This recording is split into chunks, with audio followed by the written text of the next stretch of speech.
Buongiorno, buongiorno. Good morning, everybody, and good morning to our international guests as well.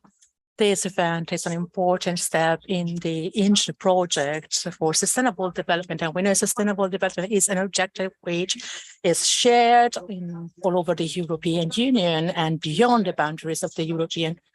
INCH is based on bicycles and of the interactions of bicycles and other transport means, and I've read a few of the speeches that will be presented today, and our keywords would be accessibility and the possibility for everybody to use the services, integration with other transport means like trains, for instance, and the creation of parking places, and then the environment, which is the background to answer to the global challenge of climate change. As for everything, there is a before and after the pandemics, and in 2010, we had a gap that, however, left us with important opportunities. Our goal is to double the use of bicycles in the EU until 2030, and the use of bicycle increased by 9% compared to 2019 in Italy and in the UK as well. UK, which is outside the EU, but the results are important all the same. The results of EU member states, the bicycle has been included in the national recovery and resilience plans, and the resources which for this is 1.7 billion. It's an important, we are now facing an important opportunity, and we cannot lose the acquired capital in this project and this aim of integrating the use of bicycles in our lives. The INCH project is included, and we will hear all the good practices of the member states. We will highlight the perspectives, the critical issues. We will see current policies, we will see the projects which will be implemented also thanks to the recovery plan, and we will see the difficulties and the opportunities. The greetings then at the beginning of this conference. We are connected with the Councillor for Transport and Infrastructures, Mr. Stefano Baccelli. Good morning. Good morning, Councillor. Buongiorno. Good morning. If you want to greet the audience and our guests connected online, you can have the floor. Grazie Antonello, grazie. Thank you, Antonello. Thank you e complimenti for inviting me. Congratulations for this project momento di, and for the riassunto delle iniziative. Summary of the different initiatives. Toscana ci riteniamo coinvolti in questo we are of course involved in this project. Strategia che abbiamo già da tempo. A strategy which is an ongoing strategy for us on developing bicycle routes at regional level, and of course the important bike routing floors is one of the main projects. We invested about 20 million euros from the National Recovery Funds. We are also supporting initiatives in different municipalities, especially in the province of Livorno. And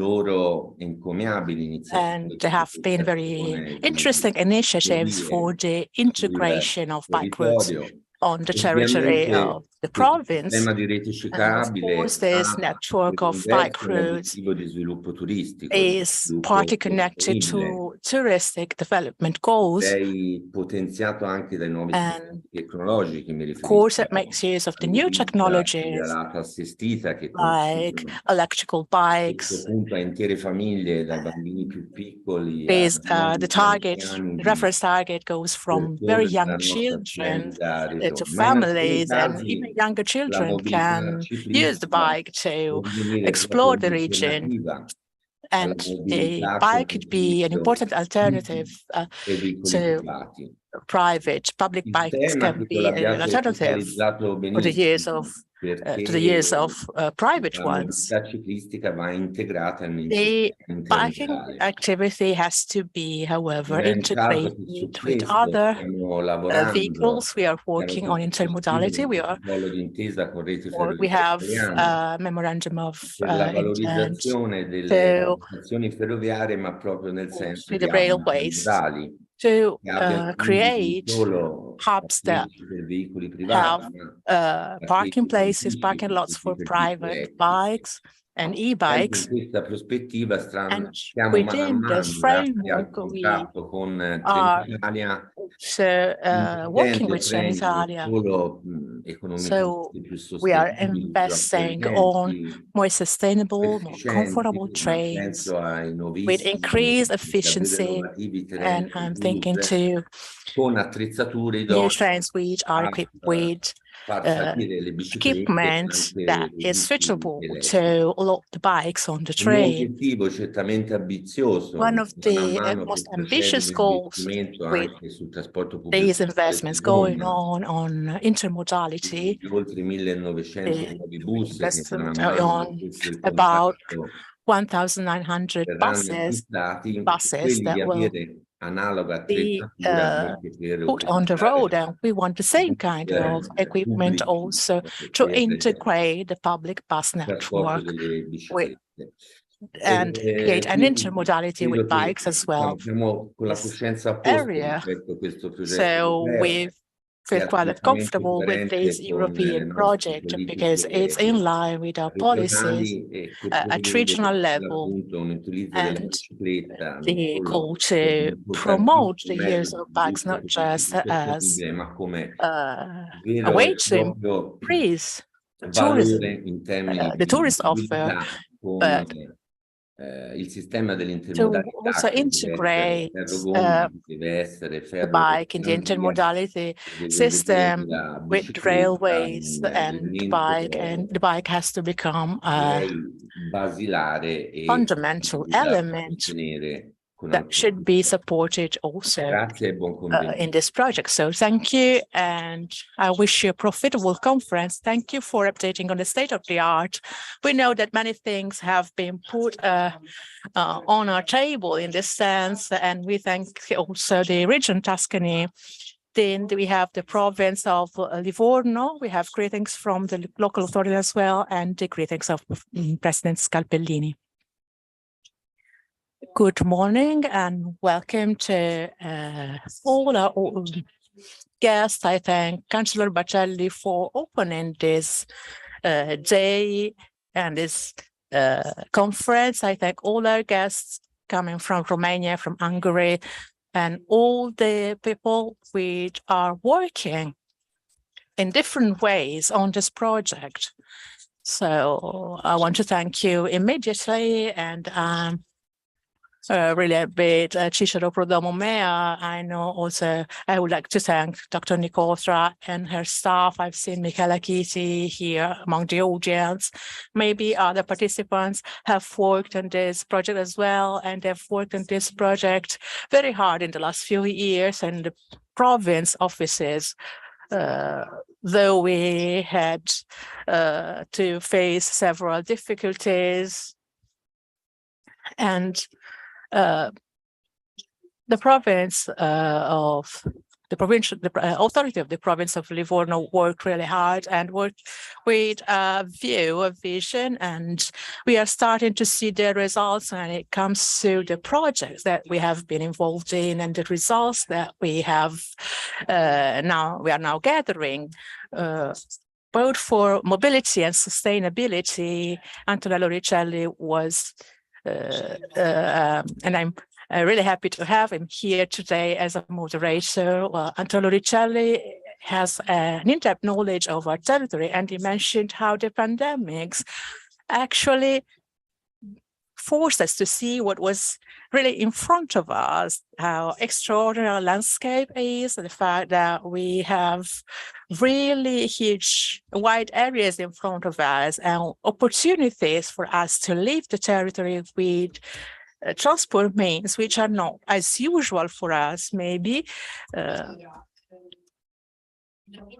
The work that we are dealing with at the moment, and of course, part of our work also involved the Hinge project, and you will hear everything about it today, is this work is the beginning of a path that has already started, a journey that we started to give value to slow mobility, soft mobility. We are talking about bikes in particular now, and this is one of the main features. The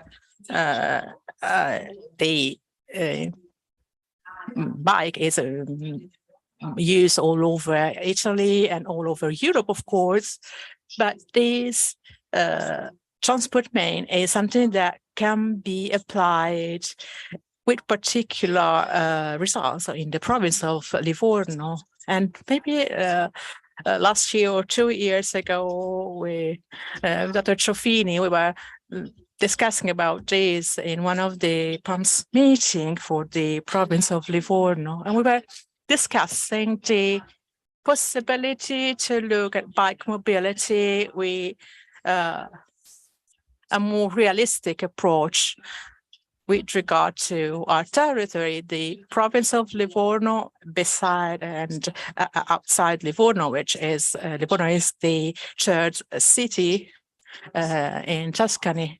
But there is a possibility to move, of course, with bikes inside the city, but there are long stretches that connect different towns and places of interest, which are extremely beautiful and are touristic attractions. So tourism is very important, but of course, what's needed is to have possibilities for not so athletic people, that normally fit people, to use other transport means, not just the bike. And so the change of mind in this case that we need is to start and think that we shouldn't abandon the bike. And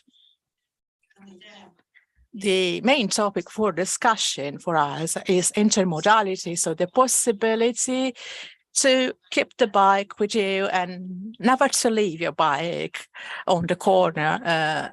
That's really the reading we give to this project, to this vision, to leave our territory, and therefore the possibility to combine bikes with all other mobility systems and go for longer stretches. And so this is an important topic as well.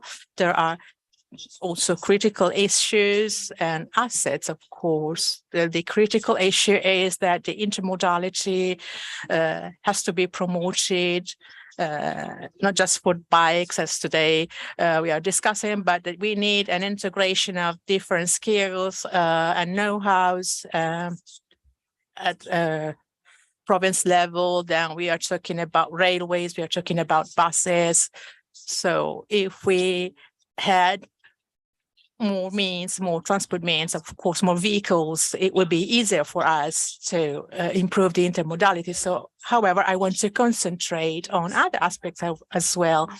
I really like this possibility to share experiences with other realities, with other places, because this discussion of good practices is fundamental in order to really implement in a way that's close to us what others are doing, and also to export our best practices to other parts of Europe. Our territory had in these last few years really an increase in tourism, and so many tourists have been present on the territory, and the ability in this sense, the will to learn the good practices and to learn from the good practices of other countries and experts that have been working on these topics for a long time. There's also the possibility then to integrate the use of bikes as a way to leave the time a tourist spend on holiday, to leave the territory, the possibility to use and to profit and benefit of the tranquility of our places, to really leave this transport mean with a low impact on the environment. So a really sustainable solution for our centers, our city centers. And this work we are doing as province authority together with the regional authority, and I'm happy to see and to hear what Councillor Bacelli said, this idea of overcoming the difficulties, but completing the project, creating, for instance, the Tyrrhenian bike routes. And that's the starting point. And then from that project, we saw that all municipalities have been lighting the sparkle in a way of this idea. It's not so easy, of course, to reach these results, but there's a possibility to create projects around and along this backbone, and to have smaller networks at municipal levels for networks of bike routes. And these projects are popping up in different areas. And then the province authority should then work on coordinating these different segments. And it should do it connecting with all possibilities, all opportunities, also the opportunities coming from the resilience, the recovery funds. And I'm thinking about the project that we have at province level. We got the funding for a green community project, and I must see that all the projects that we can take on from the European Union, not just from the recovery funds, but also from other funding opportunities, it must be based on sustainability and the possibility to better live for our areas through soft mobility, and so mainly through bikes. So it will be a pleasure to gather the results of these projects and of all the projects which are interconnected to this topic. And it's not a random group of projects, it's a path, we have a vision, and so we are really aiming at improving the quality of our life, the life of our citizens, because if we improve the citizens' life, we will then also improve tourism and the quality of life of everybody on our territory, also reducing CO2 emissions, and also to allow people to benefit and leave our territory in a soft and slow way. Thank you to the President of the province for providing inputs to the further topics we will discuss this morning. Now, connected with us, we have Pia Ahmed from the EUKI program, because the INJA project is INJA is an acronym, you know, and is connected to the EUKI program. So Pia Ahmed, we give you the floor for your greeting. Hello, everybody. I'm Pia Ahmed from the EUKI program. I work in the press team and also in the technical assistance team, where one of my projects is also the higher bike transit intermodality from Good Experiences project.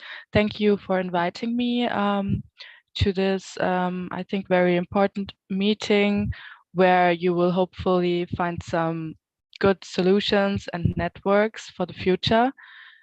I prepared a small presentation that I have sent you also yesterday, and I wanted to ask if it will be shared by you also.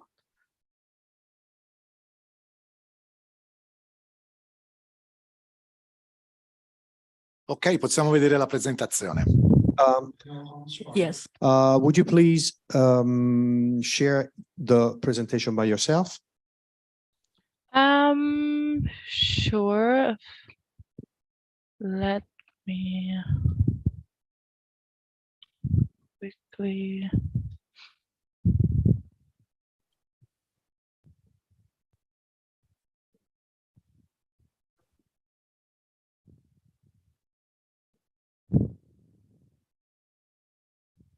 So.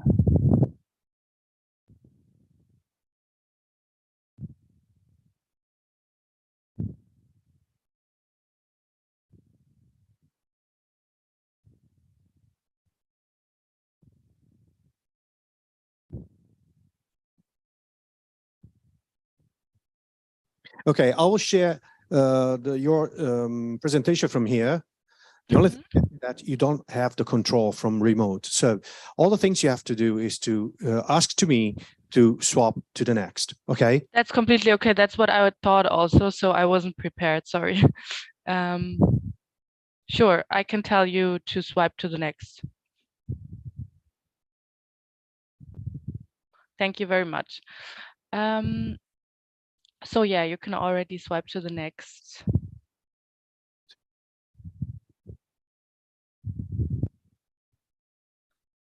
Thank you. So as you can see, our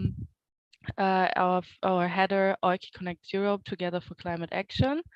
And you can also go to the next slide where I can introduce you to OICI with our current figures from 2017 and 2023.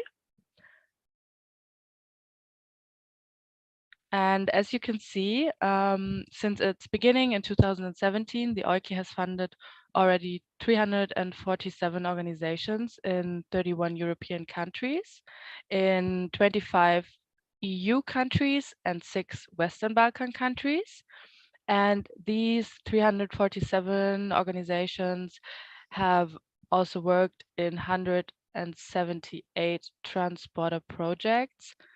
And the OICI so far has had a funding volume of 80 million euros. And we also had all together within the projects and also our own events, 863 OICI events until now, which are also organized by the OICI Secretariat. For example, our networking conferences in Berlin, in Warsaw, in Prague, Budapest, Bucharest, and Brussels. And for example, this year we already had a small networking event for the Romanian projects, and we are also planning to host conferences in Brussels, the Western Balkans, and Sofia. And through its very broad outreach, of the projects and also our press team, the OICI reaches more than 20 million people every month. And we are also active on Twitter and Facebook, and from last year also on LinkedIn, among other channels. So if you also want to follow OICI on a regular basis, you can also find us there. And you can go to the next slide. And now I can tell you a little bit about how the OICI works. So we have 3 objectives, but in general, we support the realization of ideas like of your project to accelerate climate action in Europe by financing climate action projects, providing trainings, and bringing the European climate community together. And we want to ensure that the civil society engagement has a lasting impact. And as you can see, we have the 3 main objectives. You can still stay at the slide before, sorry. I quickly just want to also introduce you to the 3 main objectives, which are awareness raising. So we are raising awareness for climate action and the dissemination of knowledge, is a big part of it. Also the capacity building, as well as bridges to EU funding programs. And the networking is a very important objective for us, since we are tying networks and fostering the exchange of good practices. So now you can go to the next slide. Thank you very much. And here you can see how our project funding works. So the OICI supports climate action in Europe in two different ways. We have the annual call for project ideas and the BMWK. And the call for project ideas is a two-staged selection procedure, and one implementing organization can apply with up to 4 partners, and the project volume is between 120,000 euros to 1 million. And the cross-border climate action here is required. And also what is important is that we have target groups for the calls. So the target groups for the calls and projects are governments, municipalities, civil society, educational institutions, and non-profit enterprises. And also implementers and implementing partners must be non-profit entities. And yeah, it's all implemented by the OICI Secretariat at GIZ. And the 7th call for project just concluded on the January 13th. And the next call will be starting from November 2023, so this year. And on the other side, we also have tenders and direct awards, where the focus is aligned with political priorities of the BMWK.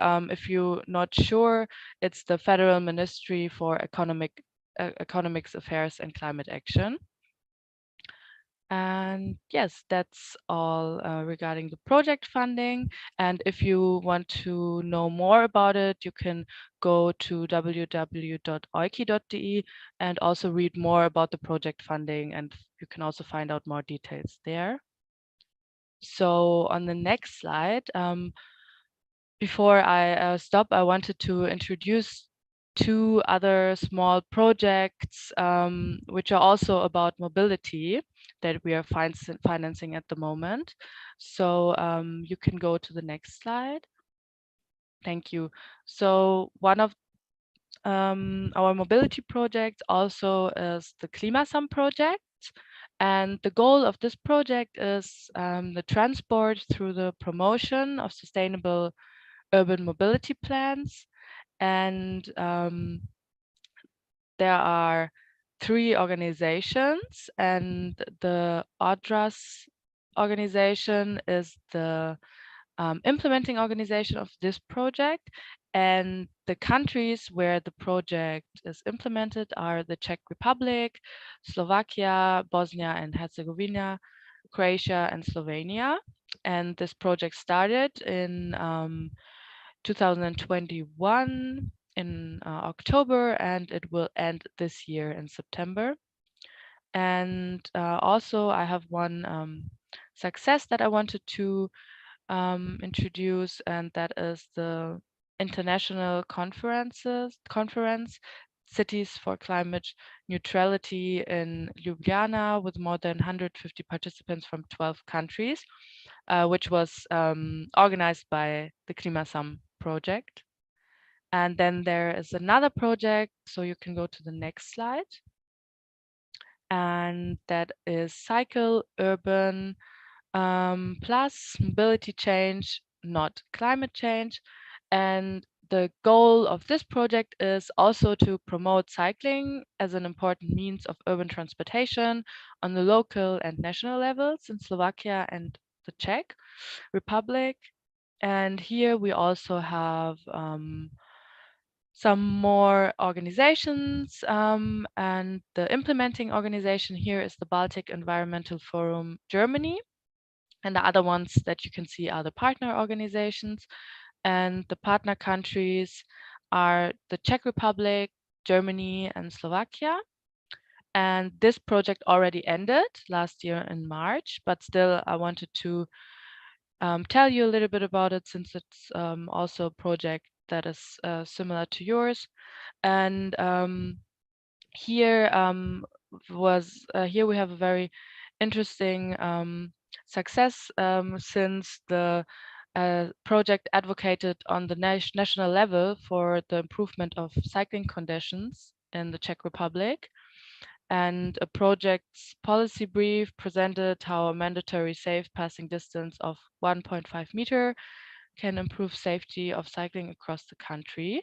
And they made it happen that the law amendment actually passed. So it was a great success for this project. Yeah, that was all. Thank you very much for listening. And I probably can't take part for the whole meeting, but I will try to stay a little bit with you. And I wish you a great success today. Grazie, grazie, le facciamo un applauso naturalmente. Thank you so much. Thank you so much from Livorno. And these international connections are so important for us all over the world. Everybody knows that. And I think that we should go more inside the EING context with the soul, the motor of the project. Irene Nicotra from the province Livorno, Office for Planning of the Territory. She will give us an introduction how the day will go on, then we will get a little break, and then after it the round table and the signature of the protocols. That's such an international dimension with the county of Brasov and of Ras, Hungary and Romania, and then on the afternoon the workshops. Antonello, how much do I have as time? 15-20 minutes. Okay. Good morning. I hope I will not be boring. I am not the kind of person that speaks as let's say traditional speaker. It's a very international program as promoted by the INGE project, as my homologue has said already in the video call. And it is not necessary to talk about this topic thoroughly, but I would like to give you a little bit an idea and to start the round table that we will have afterwards.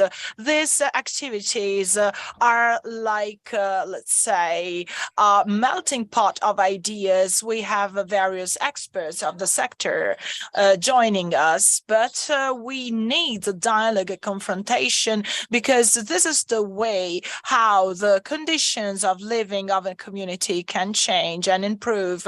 In the presentation that I have prepared, I would like to give you some ideas starting from the words of my president and regional assessor.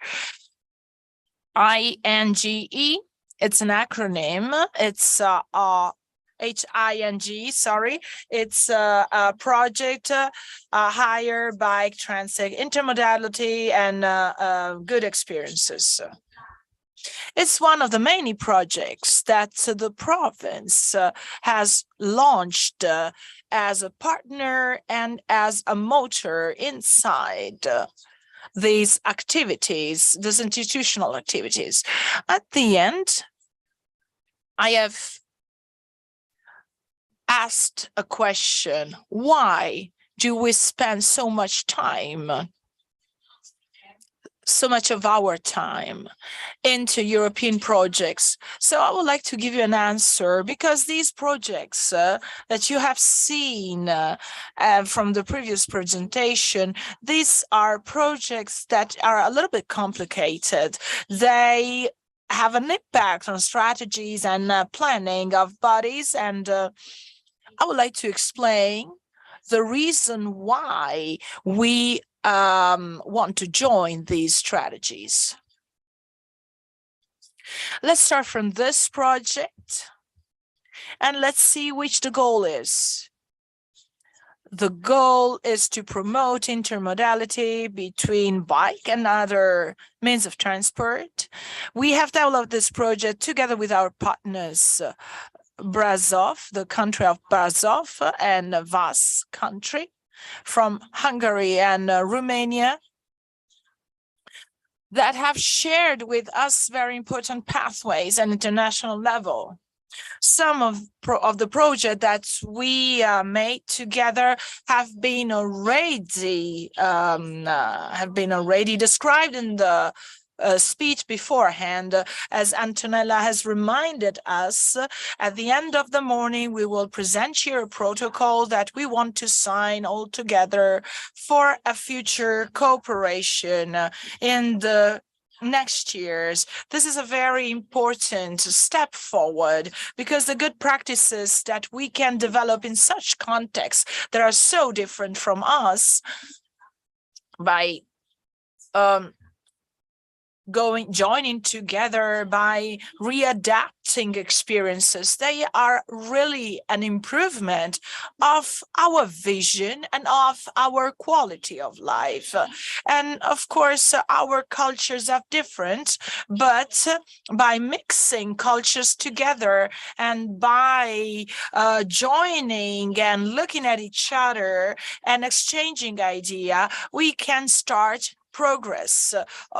Changes in nature. We know that great changes are following the catastrophes. One is the pandemic, that was a catastrophe. But from every hard moment, something good comes out.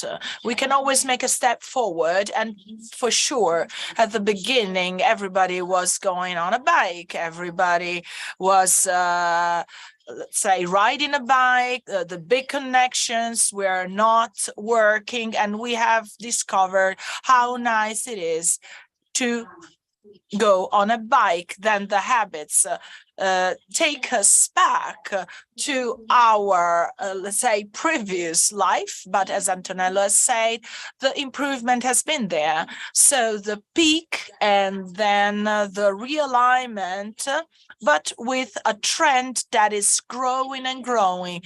So which is the issue? The issue is intermodality, because you understand that a bike, it's something for the single person. So how can we convince the different people that use a bike to use it for long distances? So we need a train, we need a bus, and here we have intermodality and the issues connected to it. Well, this is a picture, but it is not really nice to lift the bike, put it on the train. The Chancellor has talked about trains, the rock trains, and Tomorrow, we will have an activity on the site with our partners, and we will test them. We will be all there. And we have organized the bikes that have been bought by the province of Livorno for the people working in the regional administration. And we will test them starting from Livorno and going on a bike to Marina di Bibbona. The great goals of Europe, climate change. So every project, as the colleague of UK program, has a goal, which is a bit of a great mosaic of the greatest project. We need to do that. The authorities require from us that the project that we made with some indicators has become a stimulus to the change of this goals. So the approach of these goals, and goals are the decarbonization, the protection of citizens' health, and the reduction of CO2 emissions that are connected to transports, one of the biggest causes of pollution. So bringing more people to use bike is something improving health and diminishing emissions. So this project, HINGA and other projects are all connected into a strategy that help territorial bodies to promote intermodality between bike and other means of transport to go close to those goals that we have seen before. We need create the creation of action plans that we have seen, and we need to embed this in our planning tools. So this is the great challenge that we have. So how do we do that? How can we build an action plan? So the action plan must be shared with our target groups, with the stakeholders, with the people helping us to build up, to make a stimulus, and to put us together and to get closer to reality, because institution should and cannot impose choices without sharing them with the citizens, which are the last users of this chain. So cyclists, association, tourists, workers, students, companies, that with their company policies can intervene, communities, all communities, authorities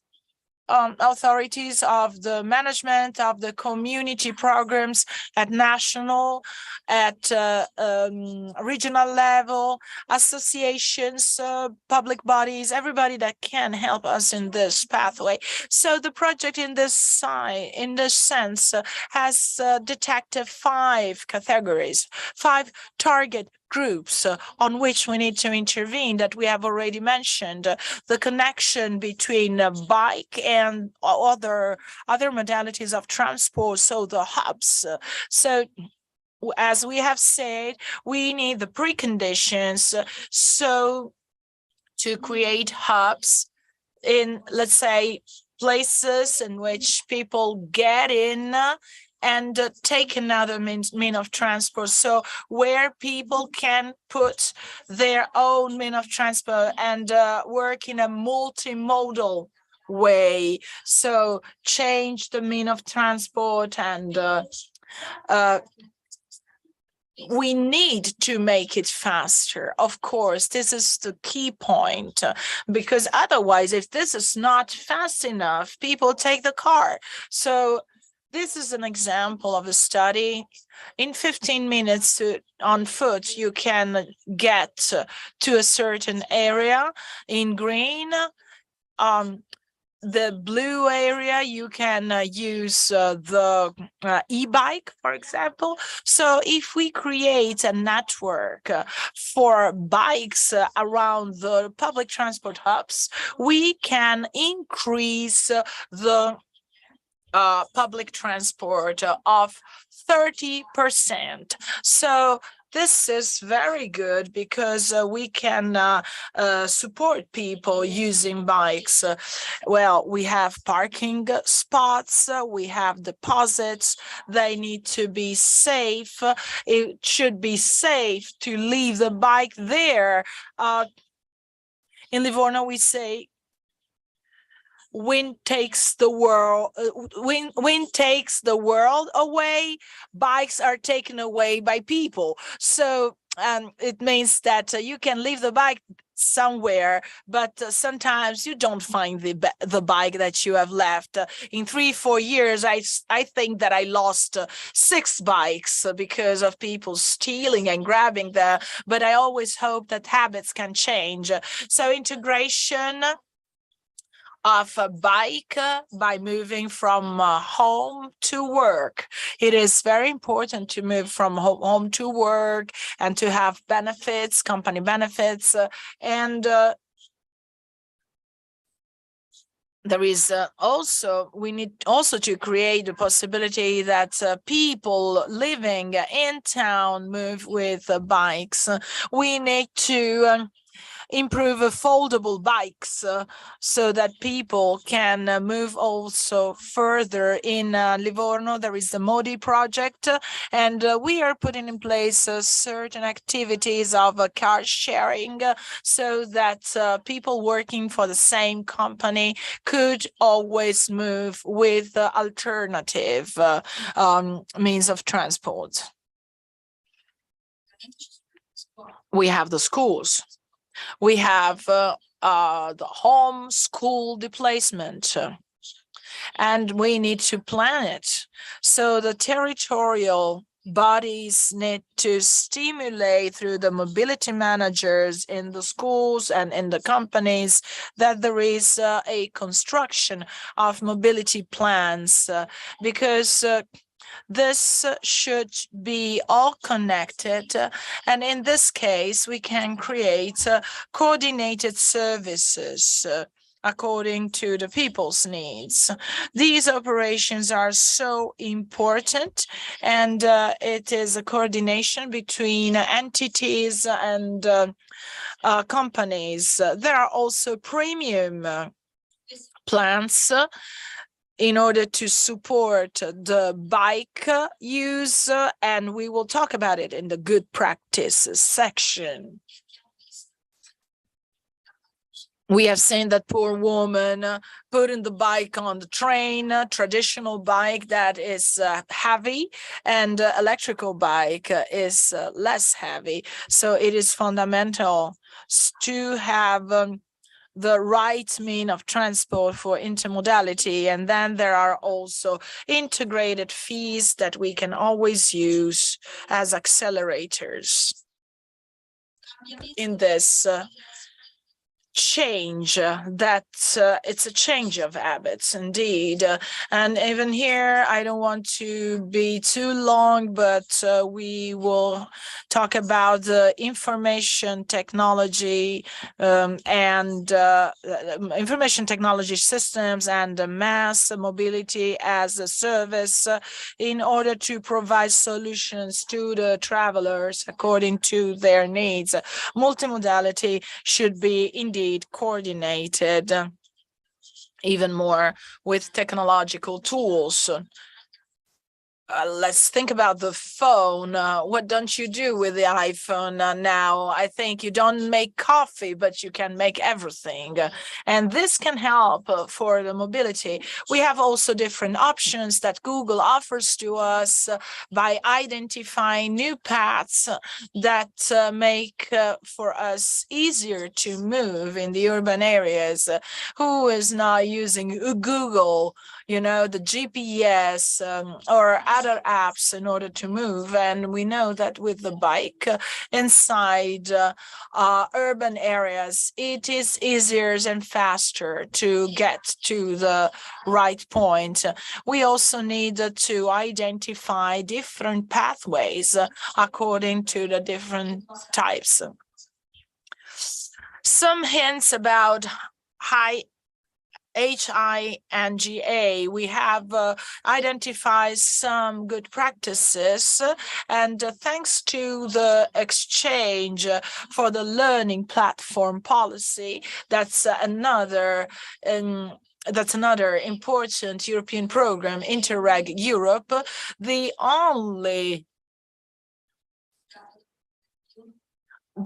only practice that we have not really used is beyond time, but in this case we have considered it very interesting because we have a travel planner, and we can create a displacement network inside our territory with all the modalities: bike, train, ship.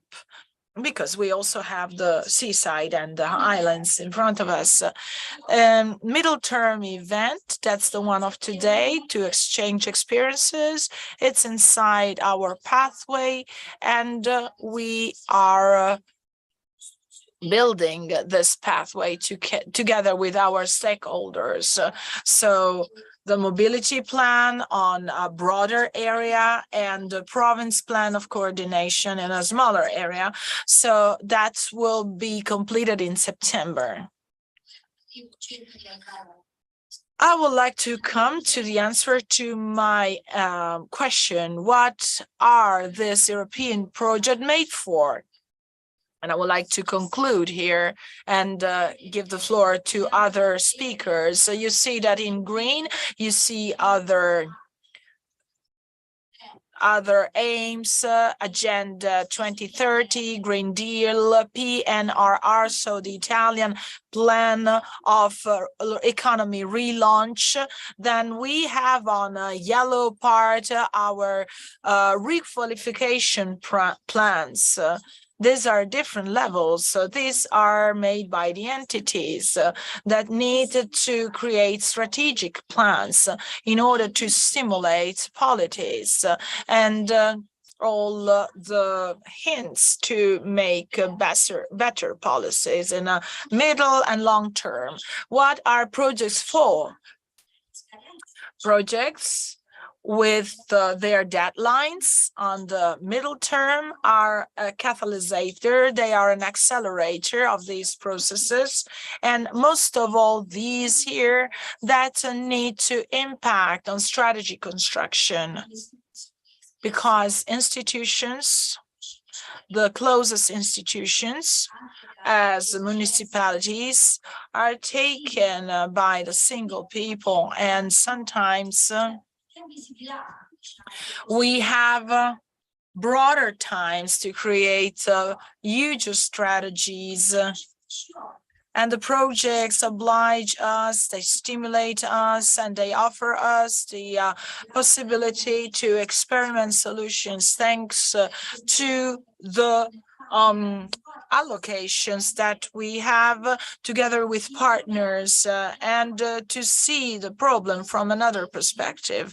And believe me, day after day, project after project, I could test and I could see how good the impact is on policies and how the view changes inside administrations and how they stimulate discussion with the stakeholders in the roundtables all together in order to mix experiences and have a dialogue throughout Europe.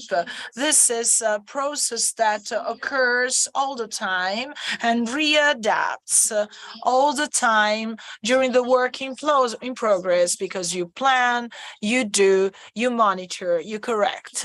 That's the way. And this is what we're gonna do.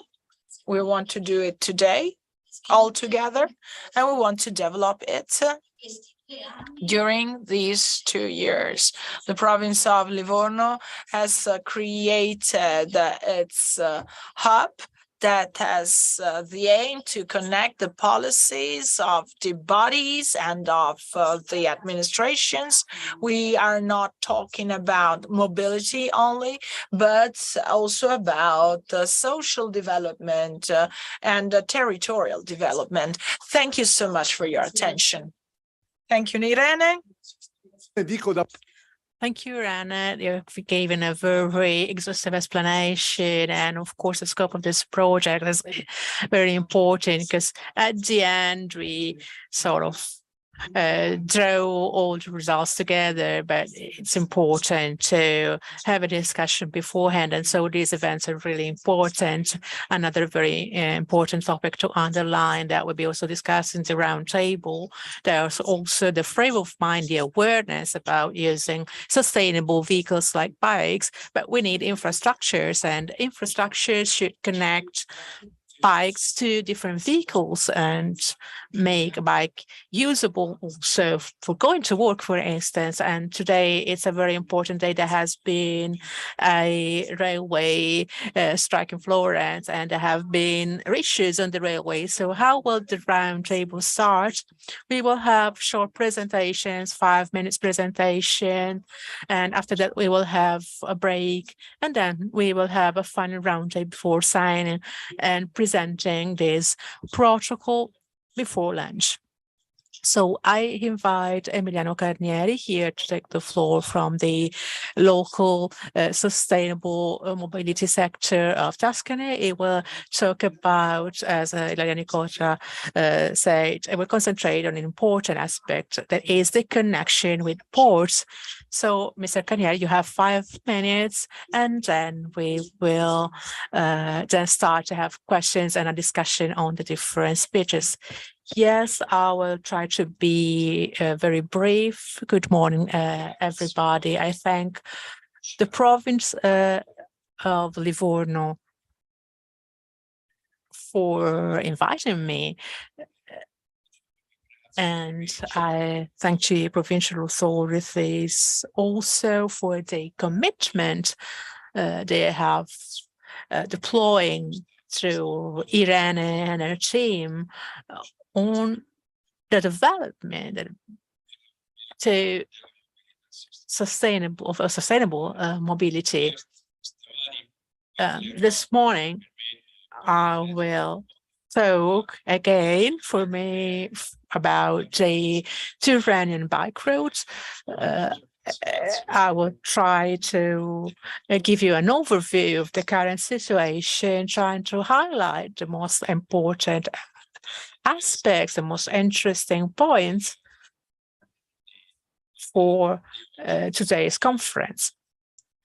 As most of you already know, this bike route along the Tyrrhenian coast is one of the 10 bike routes that have a national importance. We don't have many, actually. Is one of the bike routes which is most interesting from the point of view of tourism, because it crosses different parks, archaeological sites, important cities, especially cities which have particular cultural reference. This road connects Liguria, Tuscany, and Lazio to Rome, actually. So this is a bike route that goes along the coast for more than 1,000 kilometers. And at the moment,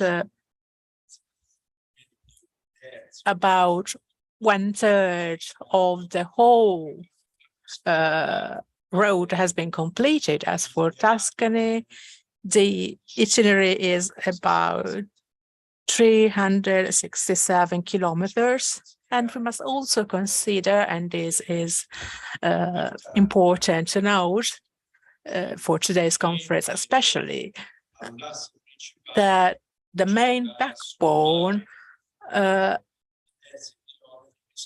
also will see the addition of some kilometers of, let's say, intermodality with railway station. And this is one of the critical issues at the moment, because the Ministry of Sustainable Mobility that is now becoming the Ministry of Infrastructure and Transport. Well, the ministry considered as the intermodality connections part of the main itinerary, but during the development of the project and in trying to allot the different fundings and contributions, this situation has been changed. There has been a change in strategy, and unfortunately a strategic mistake, because one of the main elements of sustainable mobility is now lacking. That is the development of intermodality, and especially intermodality between bikes and trains. So the current situation at the moment for this Tyrrhenian route with the Recovery and Resilience Funds and the funds of the Ministerial Decree 570 in 2018, well, we got like around 20 million euros allotted for this project, and several priorities have been highlighted. In Tuscany, the main priority projects cover the Versilia upon Alps area that is near Viareggio and going towards Liguria, and then the south of Tuscany from the municipality of Piombino, the Stirpaia Park, up to or down to actually the Lazio region. The province of Livorno is not part of the main priority projects because the Tyrrhenian bike route that is covering the city of Livorno has been financed by different sources. There is the National Road Safety Plan, for instance, and a few parts have been financed in other municipalities like Cecina or Rosignano with the structural funds that come from the last budget. So there are parts which have to be completed, like, for instance, completing the bike route in Cecina or Castagneto, Carducci, and San Vincenzo.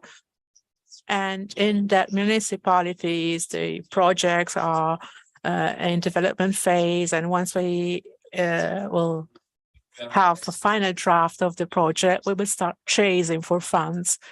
And we can be optimistic. This is actually the last updated state of the route, and you will see the main intermodality connections. I'm not saying that this project will be completed in 2026, which is the PNR final completion date, but by 2026, we will have, if not a complete infrastructure, an infrastructure which can be used for the most part of its extension. And what's important, we need to believe in it. And when I say we need to believe that we can do it, I'm telling this to the local authorities. For the regional authorities, this infrastructure is fundamental for developing sustainable mobility and sustainable tourism. We have been seeing that municipal authorities are more interested in keeping 10 parking places, 10 parking lots than maybe given the city a touristic infrastructure of national level. So this is probably one point that I would like to add to the discussion. So I wish you a successful conference. So, well, Luis Canieri takes it here with the panel, and well, you give me a lot of inputs. Eduardo Banchieri, mobility manager of the municipality of Livorno. So what are you doing? I know that you will talk about the Bici plan and the exchange area near the station. So the activities made by the municipality. So please introduce your projects. Can you hear me? Okay, now it's on. So to skip forward. Okay. Good morning. I'm Eduardo Banchieri. I'm mobility manager for the area of the municipality of Livorno, and I work in the mobility office of the municipal authority. In our office, we are charged with the task of implementing the sustainable mobility urban plan. It's a general plan that should respond to the requests and the needs of mobility going towards sustainability. And a part of this program is the Bici plan. This project is a plan that is focusing on the use of bikes. and the development of the use of bikes and on safety. We have been talking about the Tyrrhenian Road, this huge project that will connect Ventimiglia with Rome, and it will go through Livorno and the coast around Livorno. So part of it has been already built. Some stretches will be completed in the near future, but this large backbone is not enough. We need a wider network. So this is the network of the PUMS. The red parts are actually the main stretches, then the greenways, which will connect the city with the hills around Livorno. This is actually in contrast with the current situation on the right. You will know, if you live in Livorno, that the bike routes are sort of spots here and there in the city, and we have huge work ahead of us. We have been building the bike routes in Porto Nuovo in different parts of the cities. We have been working on Antignano and in Via Italia. Via del Tirreno will be completed, will be started in the near future. There is the Lardel Road, the Via Pannocchia, Via delle Caterate, Via del Calabrone, which are closer to Pisa, will be built in the future, and they are part of the Tyrrhenian route in the northern stretch. We are working in the Terrazzo Mascagni area as well. And so we are starting to work on Via Italia. And this is not enough, as you can see. We have to do more. And therefore, we want to make it possible to ride a bike, not just on the special routes, but also normal streets, and to be safe when riding the bike in these areas. It's important that car speed is regulated so that other vehicles can use the road as well. So there will be these areas where the speed limits will be lower in order to allow different vehicles to share the same roads and to use the road in a safe way. Also, in that way for soft mobility. And of course, it's not enough to just have a panel with a speed limit, but also we need other devices. This is a raised pavement in order to promote security, and these basically serves to slow down cars. And this will be one of the first areas, one of the neighborhoods that will see the first interventions.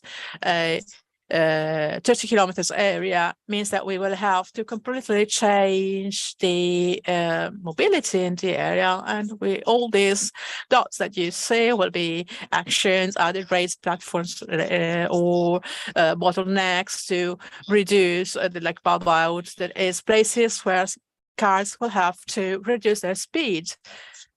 For instance, there will be safer places to cross, the different safer road crossings, and intermodality will be made with this mobility hinge, which is actually right on the topic of this conference. These strategic areas will be areas for intermodality exchange in order to avoid that cars reaches the center of the city. So we will have this exchange intermobility parking plots, and there will be one in the Northwest City, one near the railway station, and near Viale della Libertà in the south part of the city, which needs to be requalified. We are talking about then we are seeing the project to include also bike sharing, car sharing areas and services, and then Via Mase, which is the existing infrastructure next to the railway stations. This area will be enlarged, and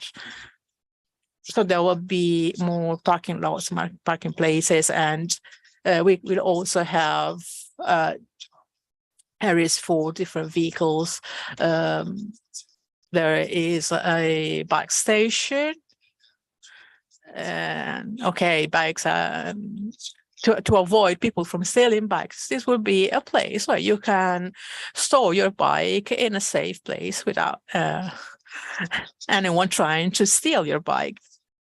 So thank you for the attention, and I invite you to have a look at the PUMS website. If you have Facebook, you can go on PUMS Livorno and follow the last updates. Okay, Banchieri, sit here with us as well. Well, people of Livorno are not that much bike robbers, but just to clarify, but there are also good practices, as Irene Nicotra said, and there are good practices that will improve and increase the use of bikes. One is a very recently founded company. So please explain what you have done, which are the results you update. Yes, good morning. Thank you for inviting us. It's a pleasure, and congratulations for the infrastructure and all the work the municipal and provincial authorities are making. Well, in the Apulia region is lagging behind on this. So I see that now that with pleasure that in Livorno there are a lot of bikes, even if someone steals one or two, we are not all saints. No, everybody is honest, unfortunately. If you can put my presentation on the screen, please. So what do we do? PIMBike is a company that specializes in gamification and in monitoring soft mobility. We think that, first of all, besides infrastructures, the fact bikes are not so used, so commonly used, is a cultural mindset. There are many people that can ride a bike, but not as many use a bike to go to work. People may not have a bike, there are no bike sharing services, there are no cycling routes, but this is not the only problem. We should, of course, invest on infrastructures, but we also need incentives for citizens. For instance, in Italy, between 2008 and 2018, the cycling infrastructure increased by 50%, but as a paradox, there has been a decrease in use of 0.3%. And so how does PIMBike work? PIMBike is a gamification system that certifies movements. There are other software applications which can be actually tricked with fake GPS software. So we use both software and hardware solutions, so we can tell our customers that the data are reliable, so that we use are reliable. We ensure that we can provide incentives to who actually deserves them. The budget which is provided for incentives is distributed to local activities, local businesses. So it's an increase of the circular economy on the territory. So first the users and then the local businesses. And this budget is provided only if citizens really use the bikes. The investment is really, really low compared to other investments needed to create a cycling route or other infrastructures. How does it work? We have a kit that can be installed on the bikes, either owned by the citizen or public bikes. It identifies the user. We can integrate these devices with software applications. All the data is gathered and sent to a specific application. And we are working on bikes at different motor vehicles, and we will work on carpooling, bicibus, pedibus. So for instance, for schools, the different mobility opportunities and systems will be tracked, and the users will get points. And so in the app, they will see the points. People will take part in challenges. They will be part of local initiatives. They can create competitions, for instance, between schools. And so there's the engagement of the users. We can communicate also with specific citizens groups, and the citizens may, for instance, signal problems, issues, damages to the infrastructure. So it's really useful. And moreover, we also make this data available for our clients in a dashboard, which is really loved by mobility managers because it really simplifies their work. So local authorities can create initiatives, for instance, surveys. They can try to promote participations to specific events. So if you participate to an event and go there by bike, you can have a sort of points, and you can.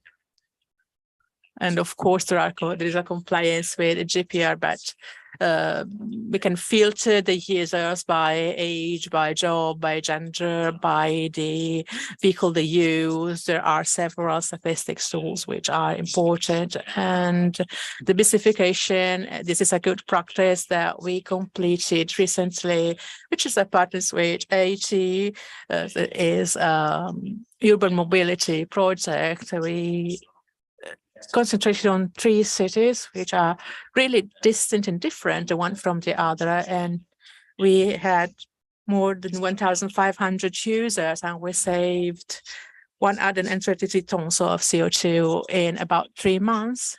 We distributed 85,000 euros as incentives to local businesses of these cities. So it's also a way to fight the trend to buy everything online. So you will give a budget to people to buy things in local shops.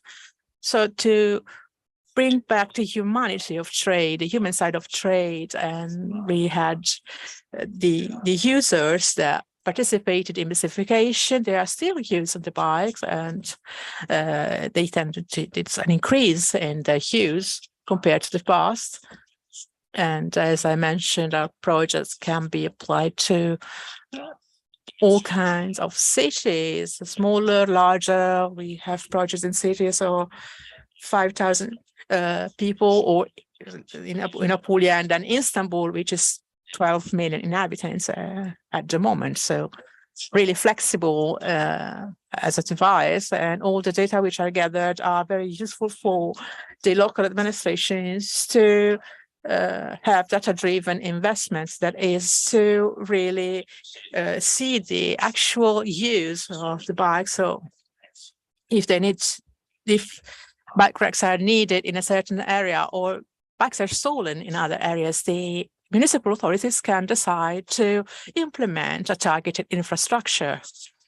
What are we doing now? Well, another good practice that will begin in July as a partnership with AT is in Lecce and Braga. We will have an intermodality project which will give awards to the users for all kinds of vehicles, bikes, going on foot, public vehicles.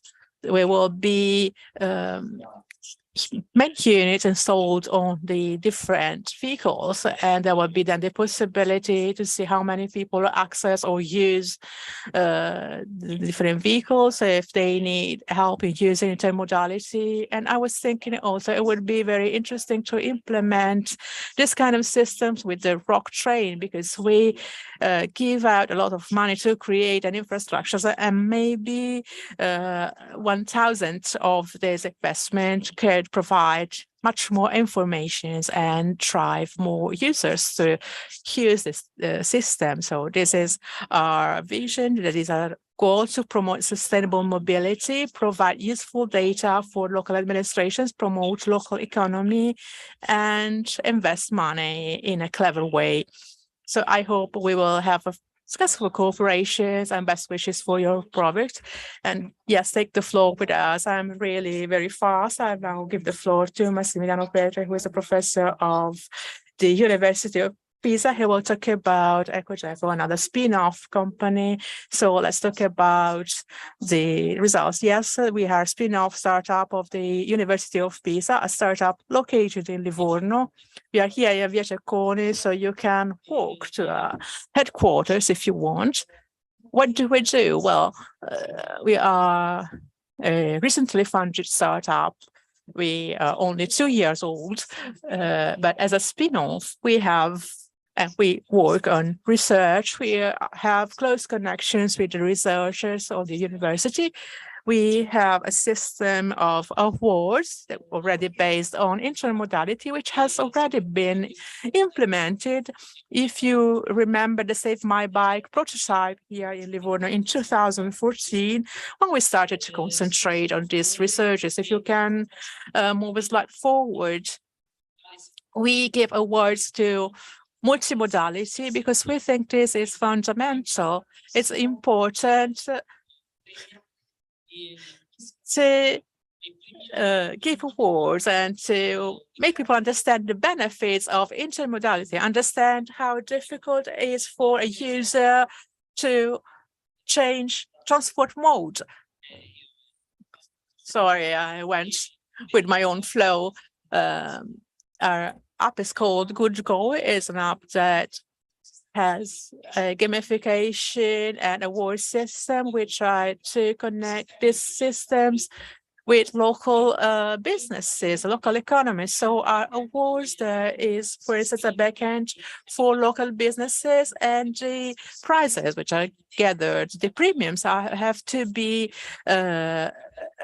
paid and used in local businesses. So the dimension is local. We need to create this kind of cycle, closed cycle. And what we do, well, we're skipping a bit of slides, but we have a way to interface ourselves with to have an interface with the administrators, of course. But there is a virtual coin inside this system, which is called JCoin. So users of sustainable vehicles get these awards. We had several competitions. For instance, with schools, there is a competition scheduled for September in Pisa. And you see this system is already based on multimodality. There are several indicators on the emissions that have been avoided or made, and there are different. There is an estimate of the cost. So also the user sees also how you can save if you move weight, if you use a bus, use a car, use a bike. There is a model that rates the emissions. And what we do is, well, I'm a lecturer of transport engineering in Pisa, so I think I know something about mobility, and we do know something about mobility. All the data are validated, and the heat map of the roads that have been traveled with the app. And we are now going to a new phase that is including AI. We included machine learning systems in order to highlight, for instance, frauds or AI is used by the Ministry of Finance to look for thieves. So would it be possible, what do you think, to meddle with this kind of apps? So we developed with the IT department of the University of Pisa an algorithm that specifically allows, based on the data, after the training, a certain training, to see what happens on the territory. Nive is a company, they work with a company in Florence, and these are the roads that have been traveled by bike, on foot, with the trains, and you will see some buses, and there you see multimodality roads, so you will see different vehicles. This is the first application that has been developed together with Trees before they moving from home to sport areas, sport facilities. So they have 4,000 subscribers. So usually, for instance, for a certain facility, there may be hundreds of cars. What we are trying to do is to promote sustainable transport between the users of sport facilities. This is another project, another app, and even President Gianni thanked us for this. This is a national project. This is a biking competition at national level, and this was during the European Week of Sustainable Mobility. Our partner was Amazon, which provided some Amazon discounts for those who use this system. We are small, so for us, we need actually some help with our marketing department. We have the university helping us, so we are an issue. For instance, bike theft. We thought about this system, which was also acquired. We had these sensors. 1,600 sensors have been bought by the municipality of Pisa. They are placed inside the bikes. There is an adhesive, which is probably the most expensive part of this. And once you place them, it sticks to the bike and it never moves. It cannot be removed, and it connects to the owner. So when the bike is stolen, the owner is found and is identified, and you will have a look at used bike shops. And so it will be possible to break this theft cycle that is thieving the bike, but also reselling the bike. And for this, we just need a municipal administration that agrees and the local police that accept to work with us. And this is the situation in Pisa. We sold about 1,600 in Pisa. Councillor Ciparello said 1 year ago, well, we can do this in Livorno if Pisa does as well. So Pisa already has it. So what is Livorno going to do? Because this is going to be an interesting challenge. Well, going back to research and going back to promoting sustainable transport, there is an integration between tourism and transport. So we should promote this integration in a tourist management system, which is sustainable as well. So tourists see where their points of interest are. There is a prototype already. There is already an app under development. There is also a sort of tourism map. And it's not just one of the many. It's going to be a really well-developed one. And the region Tuscany has this touristic overviews that requires update. The systems need to be updated, so the systems cannot be just left to the public owner. For this reason, we combine this system with another one. The tourists will see where the interest points are and how to reach them, but then there's a backend that connects all local transport providers for the last mile, so that a tourist from the station in Livorno knows that to reach Montenero, there is a system that will bring him there. So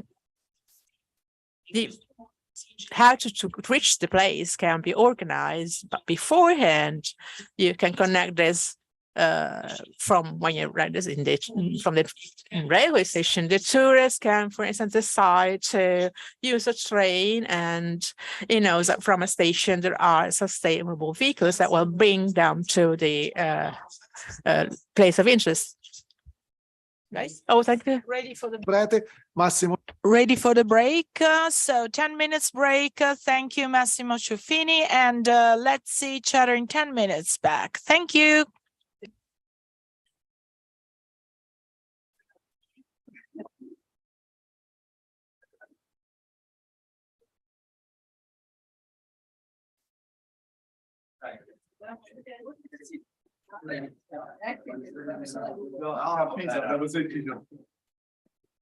Pisa è storica. Pisa di Pisa, per quando studiavo era Però, storica. cioè, alla fine è Fai tutto. perché le guerre No, certo. Ma questo è interessante. infatti, Infatti. infatti, ma ora glielo compro. Quanto costa questa Gigi? Ah, vabbè. Ma si può comprare anche singolarmente e abbinarlo? Cioè si abbina da solo. Ma chi lo vende? Da voi? Avete una rivendita?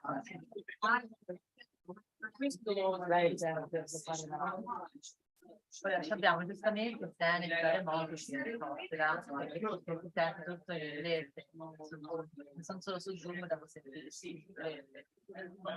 Però perché su YouTube è un canale solo.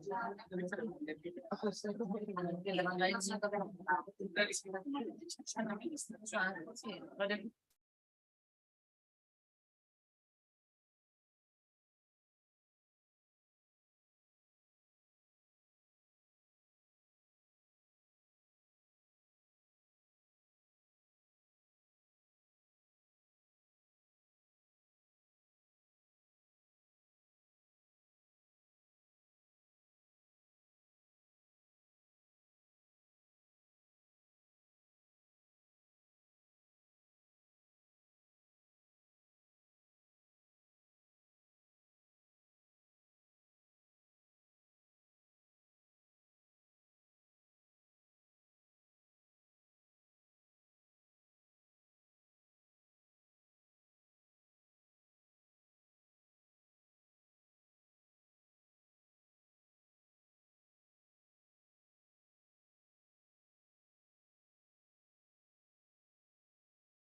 Direi che cominciamo a riprendere posto, che ripartiamo. So let's get back to our seats and let's start again.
Riprendiamo posto, che ripartiamo.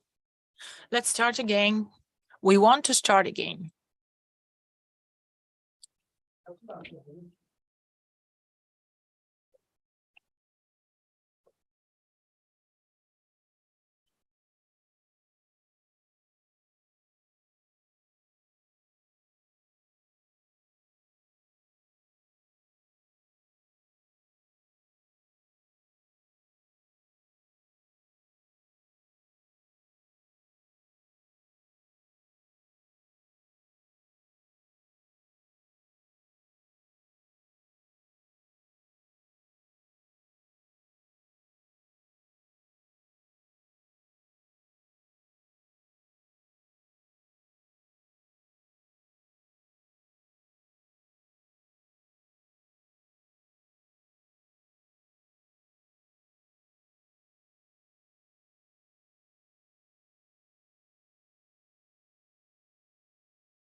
Allora, io direi che possiamo. I want to say we can start now. I'm very sorry for the long break.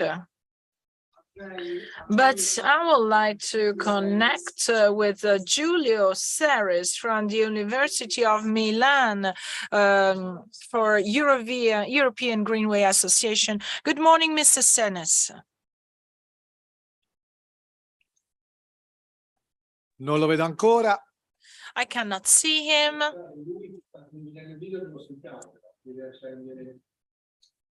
There are some technical issues.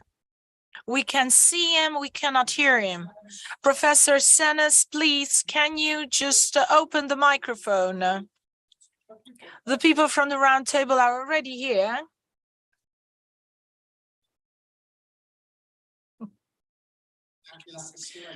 And also Giovanna Ceparello, she should be here, but she is outside the region. Professor Ceres, can you hear us?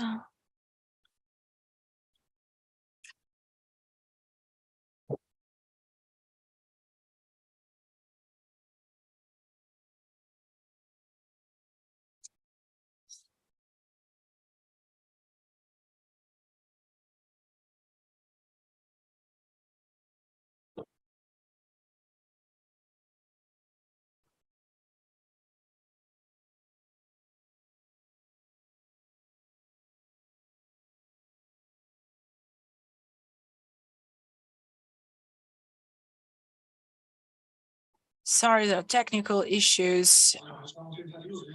Let's try to connect. If we are not able to connect, let's continue and let's move to the other two speakers.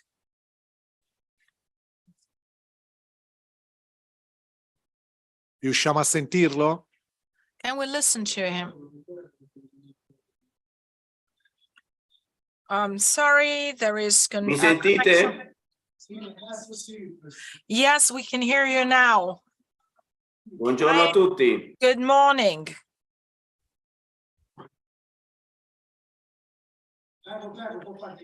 You can start. Io ho condiviso lo schermo, non I've vi shared the sento bene. screen. I cannot hear you so well. I cannot hear you so well. I have shared the screen.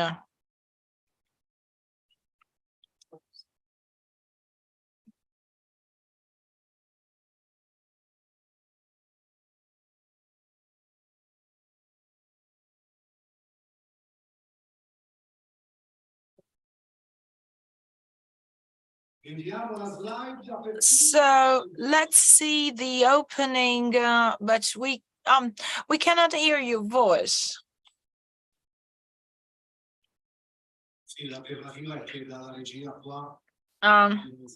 The alternative is to move the slide from here. We can't hear him. We can't hear you. We can't hear you. Sorry, we can't hear you.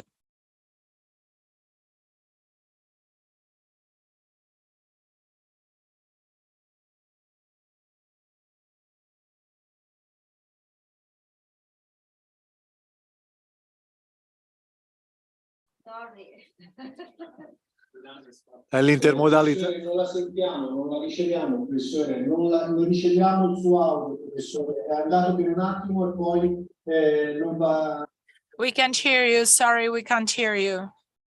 Technical issues. È l'intermodalità delle connessioni, audio e video. È anche quello.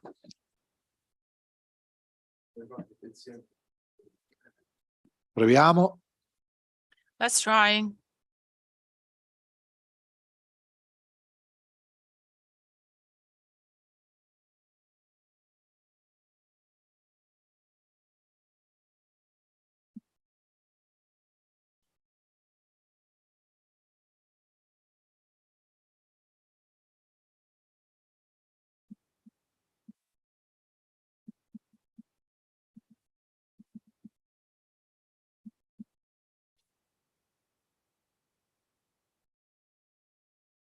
Ancora nulla, professore.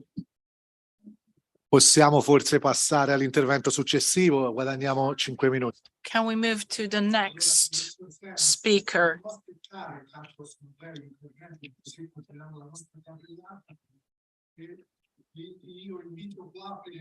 I would like to invite here Federico Del Prete from Legambiente, Lombardy. Good morning. Thank you for being here. Let's hear about the good practices that can contribute to our debate. Well, the issues that we have, the issues that we have on the train line between Florence and Milan are also here to be seen in the connection with Professor Senes. And I would like to speak about some practical issues. And I would like to talk with you about two specific issues on intermodalities that we cannot evaluate correctly. In general, we can have some resources in this territory in the province of Livorno, and we are talking about the intermodality of bikes plus transport on cars and vehicles. I would like to skip my presentation in this moment, and I would like to be brief. When we're talking about bicycles, bicycle is a multiverses. So when we project infrastructures, and when we outline strategies, when we see the stakeholders, bike is not the one with the flowers on the basket. It's something more complex. In this case, if from one side, some people in the last 10-15 years, they have seen that a bicycle, it's a little bit obsolete as, let's say, a term. We are still talking about velocipede, and we see that this kind of mean of transport is a little bit illogical. And when we talk about bicycle, we see some things that are like this one in the slide. So from 2 to 4 wheels. And we need to think about it when we talk about intermodality, multimodality. And we see that it is more connected to the time, the way we change modality in time. In the same day, in a week, intermodality has much more to do with the space. The concept of intermodality and modality is not new for bicycles. That's a great success for the Italian design, the famous Graziella. And the title of the Graziella patent is that one, the one that you read there. So from the beginning of this adventure on mass motorization in Italy, bicycle has always been seen as something old in Italy. So bicycle is the protagonist of multimodality and intermodality.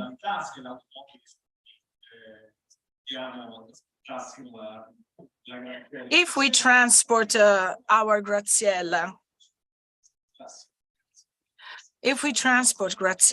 we have the modality of someone else, and I am an intermodal person.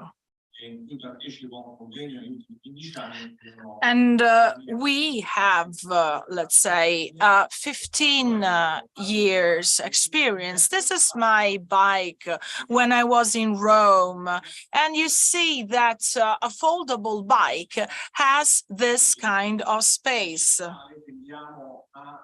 And we need to face the need of a transport on train. And this is according to a type of bicycle, not on trains. We generally think that transports the public transport, regional train can have bikes on it, but we don't have special trains for bikes, for special bikes. So this is one case. There's a tandem, that's a foldable tandem that has traveled from Milan to Grosseto this summer.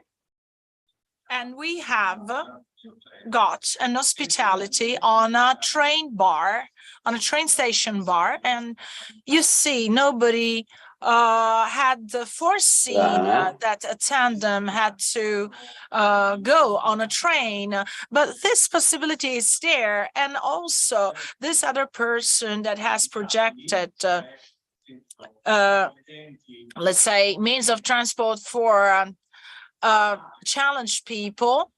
Let's see what he has done. So multimodality, he has a cargo, it's folded on it, and then he goes on and he charges it on the cargo, which is the principle of the obstacle of bicycle on Italy. That's a motorization rate. We have 272 cars every 1,000 inhabitants, and that's very high. And it is difficult to change, because if the conditions are these ones and the public space is this one, it is very complex to find strategies. And strategies have to be organic and consistent. So there must be a lot of other strategies. This is what we have in front of us, what we need to work on at local, at province, at regional, at national level, because this is an emergency that makes us understand that this distribution of displacement needs to include bicycle, not because it is something for intellectual people, but we need to consider that the same database says that more than 77% of displacement in Italy is inferior to 10 kilometers, and 50% of those is inferior to 2. And in the 68% of the cases, we can do this on a car. The idea is that we need to intervene in a motorization scenario that is not discriminated, that is high, and that makes policies ineffective. In other words, my leitmotif says that we cannot think about adding if we cannot take away something. And this is the point. So this is us,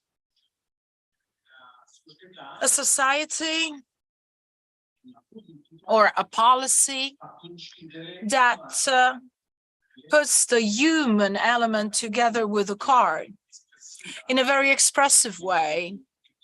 And this, it's a hindrance for us to get to solutions.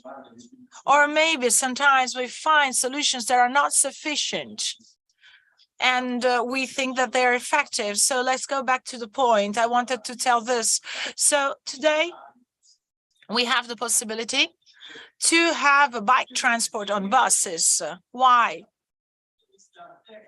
From a technical point of view, we can talk about it. For so much we want the data say or done say, and etc. But this is a very important message. Collective transport can host bikes. And if we make this in such an evident way, this is already a communication campaign. So we need to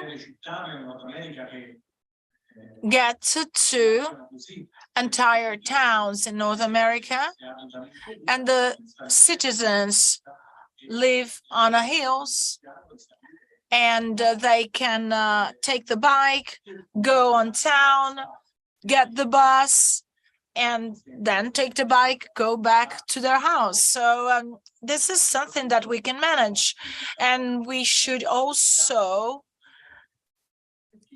fidelize the customer on collective transport on another possibility that is due to bicycle. So the user, in this case, parks the bike. He is in front of the bike, is in front of the bus, so the driver can see it. And there is a possibility that should not fail. So he needs to use some mock-ups at every bus stop so that he can take his bike back. The great news is that in Italy, we have this kind of possibility from January 2018 on. And the idea that I want to bring into that discussion and to the roundtables, I hope, is that this is an option. That's an option for the territory and for every other territory in Italy. There is a limit, a dimension limit for the law, according to the law, and we don't know how. And this is the 80 centimeters. And the other news is that this has been already made in Italy, 2010. The transport company of Bologna and Ferrara had already started and experimented it. And I asked some counselors in Bologna, what about this project? Did you have feedback? We don't know anything about that. But I found it on the site of the greatest producer of these devices that are foldable and can carry on up to 3 bikes.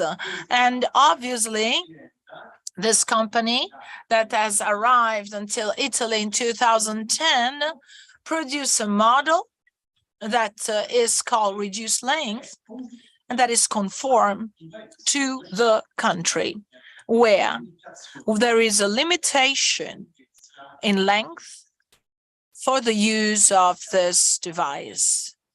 And if we go to the technical specification, we see that it is compliant, because we have 70 centimeter and then the plates, and then we achieve the 80 centimeters. So it's compliant and viable here too. And we do not understand why we should buy such devices in the USA when there are companies here that can produce it, or at least in Italy. And naturally, and if we don't want to go through this big cultural change, this quantic jump, as I call it, we can think that we can store the bikes inside, because here we have international experience and they say it's possible. So thank you for your attention. Okay, thank you so much at this roundtable. Mr. Giulio Senes, Professor Giulio Senes, are you online? Are you online?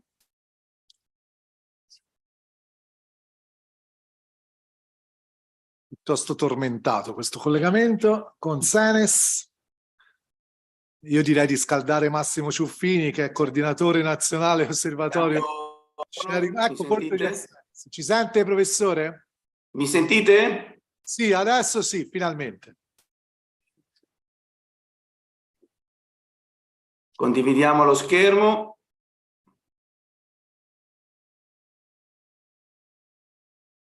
Ok.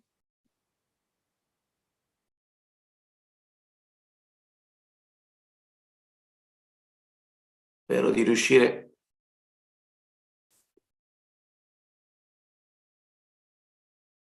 Per ora la sentiamo e vediamo lo schermo, adesso forse anche la presentazione. Ok. Ecco, mi sentite? Sì, sì. Spero che mi sentiate. Vi stavo raccontando appunto di questo progetto dell'Alleanza Mobilità Dolce insieme a Rete Ferroviaria Italiana per la costruzione di un Atlante della mobilità dolce in Italia. L'obiettivo di questo lavoro congiunto con Rete Ferroviaria Italiana, Direzione Stazioni, è quello di mettere a sistema le informazioni legate alle infrastrutture, da una parte per la mobilità dolce e le stazioni ferroviarie, con una serie di risorse a livello nazionale, al fine di individuare le stazioni ferroviarie che potrebbero, come dire, essere valorizzati come hub appunto della mobilità dolce.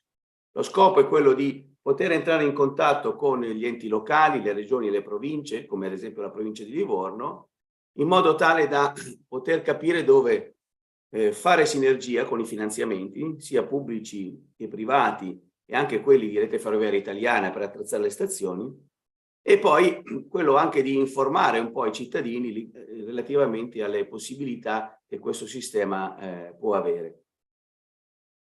Il concetto è molto semplice, l'ha citato anche Irene Nicotra all'inizio del suo intervento. Significa mettere sostanzialmente in relazione le stazioni ferroviarie attive con una serie di elementi che possono rappresentare la destinazione di questo turismo dolce, turismo attivo.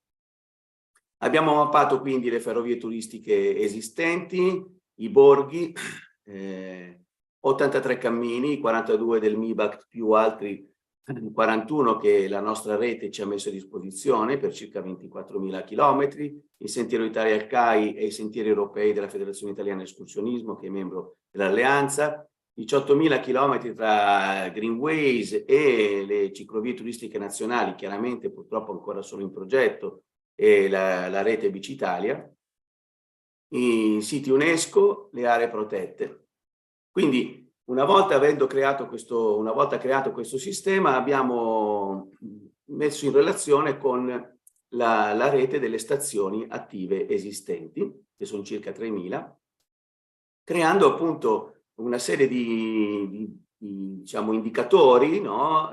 Sulla base di questa, adesso non vi tedio, comunque di questo algoritmo di vicinanza, sulla base di queste soglie tratte appunto dalla nostra ricerca e dalla prassi europea, e abbiamo quindi individuato tutta una serie di stazioni che possono essere interessanti da questo punto di vista. Velocemente vi faccio vedere per esempio le 523 stazioni vicine a un sentiero Italia CAI o un sentiero europeo, le 1250 stazioni vicino ai cammini, le 1830 stazioni vicine alla rete ancora in progetto nazionale, sia Bicitalia che di ciclovie turistiche. Faccio una piccola parentesi qui, vedete abbiamo circa il 50% delle stazioni, 1478, che sono in un raggio di meno di 2,5 km da una greenway, da una ciclovia esistente o in progetto. È importante per noi che mentre si costruisce, come diceva anche Emiliano per la parte toscana, mentre si costruisce questa rete a livello nazionale, che rappresenterà per il nostro turismo sicuramente un elemento di grande attrattività, noi abbiamo la necessità di incominciare a progettare e realizzare queste stazioni di accoglienza, questi hub, in modo tale che il turista o chi lo fa anche, diciamo, solamente in giornata, possa muoversi a livello nazionale con il treno, raggiungere una località, prendere la sua bicicletta, una bicicletta a noleggio, fare 20, 30, 50, 100 km, quelli che vuol fare, e magari risalire sul treno. In quest'ottica riteniamo appunto che la rete ferroviaria esistente sia il modo migliore e più sostenibile per sviluppare questo tipo di turismo. Abbiamo poi fatto una serie di calcoli, come dire, un po' più aggregati, in modo tale da verificare le vicinanze a tutti gli elementi.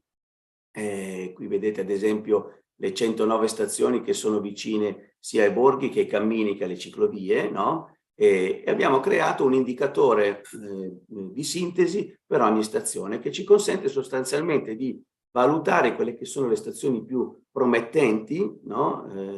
In base appunto ai parametri che abbiamo individuato, e quindi quelle dove iniziare sostanzialmente un dialogo tra Rete Ferroviaria Italiana, che ha appunto intenzione di investire e attrezzare queste stazioni per farle diventare dei veri e propri hub, con quelle che sono invece le diciamo, realtà territoriali che si occupano di pianificare lo sviluppo appunto territoriale.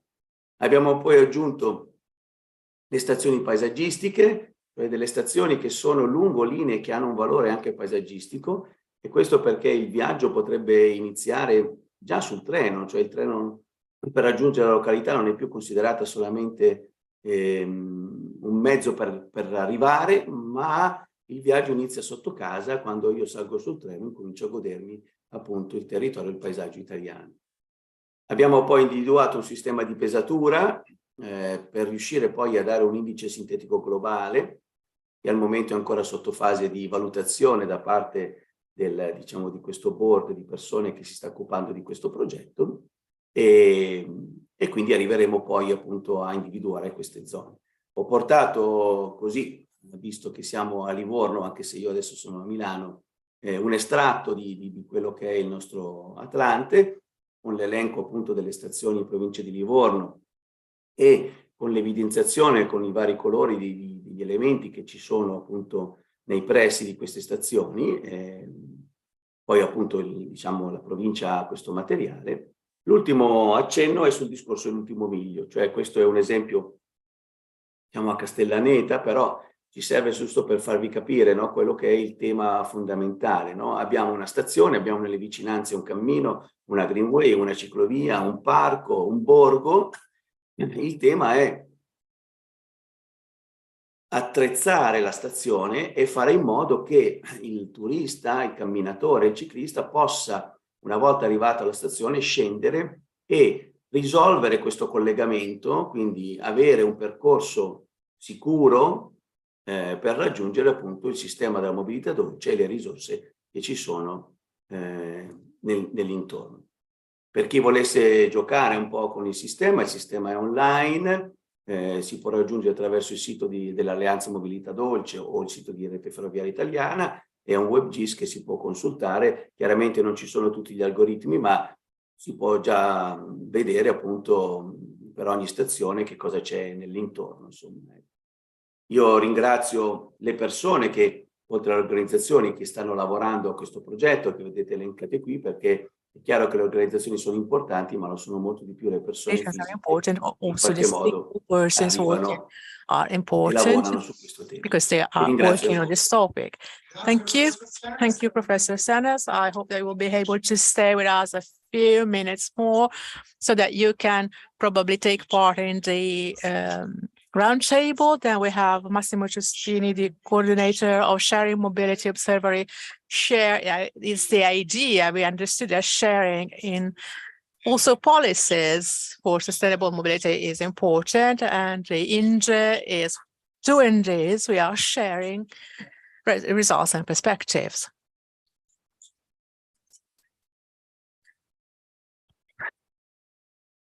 Good morning. I would like to bring my experience that is based on an idea. And my idea is that maybe I'm not the right person to speak here in front of the public, but my idea was to start a discussion right after all this. And I would like to support the discussion and the common vision. So it will take 5 minutes and I will be very schematics. With my first slide, you can see I'm an architect. This person is very well known to architects, but I can tell you that is one of the people that is considered an influencer in my field. Let's say a person that has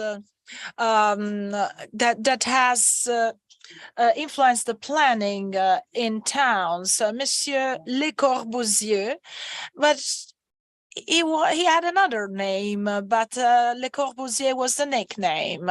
And he explained something very important. In the 40s, he was saying that it was doing revolution in front of our eyes. And he said the cars are approaching and the cars have a benefit. So the fact that we could go back to this connection that we lost when railways have started. Railways had broken the continuity of movement when people were moving on foot or on horses, and trains or railways have stopped this way of moving, and the trip was then broken in different segments. So car comes back to the lost continuity. This is what Le Corbusier says, and this is very interesting. So the idea of breaking our pathways and articulating it goes on the basis of the complexity of intermodality. I am in this field since 30 years, and I say that we cannot move forward. There is a very unsatisfying situation in front of us, and if we see that the time is always moving on, we can say that nowadays we didn't make any step forward, but some steps were made backwards. So we have more possibilities, and people are moving on cars, and we are stuck in this problem. One itinerary can become many different segments, and this brings to a need. The need is to be more effective in the organization of this combination. So here I want to bring a little bit of my experience that I made on this thematic with a foundation for sustainable development. I have managed a project that is door-to-door solution that we see also in Le Corbusier's idea. Day-to-day solution is intermodality in Holland, and this is our planning of intermodality. So if we have the segment of the train that is the central one, the one beforehand and after it, there is an incredible number of combinations that we should try to put in the system. And we have the personal mobility, and the other mobility is the one of service. And we divide it into two. The line service modality, there is a time, there is a number of stops, and then there is the mobility on demand, taxi, and bike sharing, and so on. There are no times, there is no tracks, but there is the availability of the service. On the center, we should not forget that the train is there, that is made from many different travel segments. Going to Bologna and going from an interregional to a speed train, we need to think that the people that have conceived that station didn't think about intermodality. So moving from one track to the other, sometimes it's a question of 15 minutes, and sometimes there is no coincidence. So we have intermodality within transport and different uses of transport, and the passage within different railway tracks.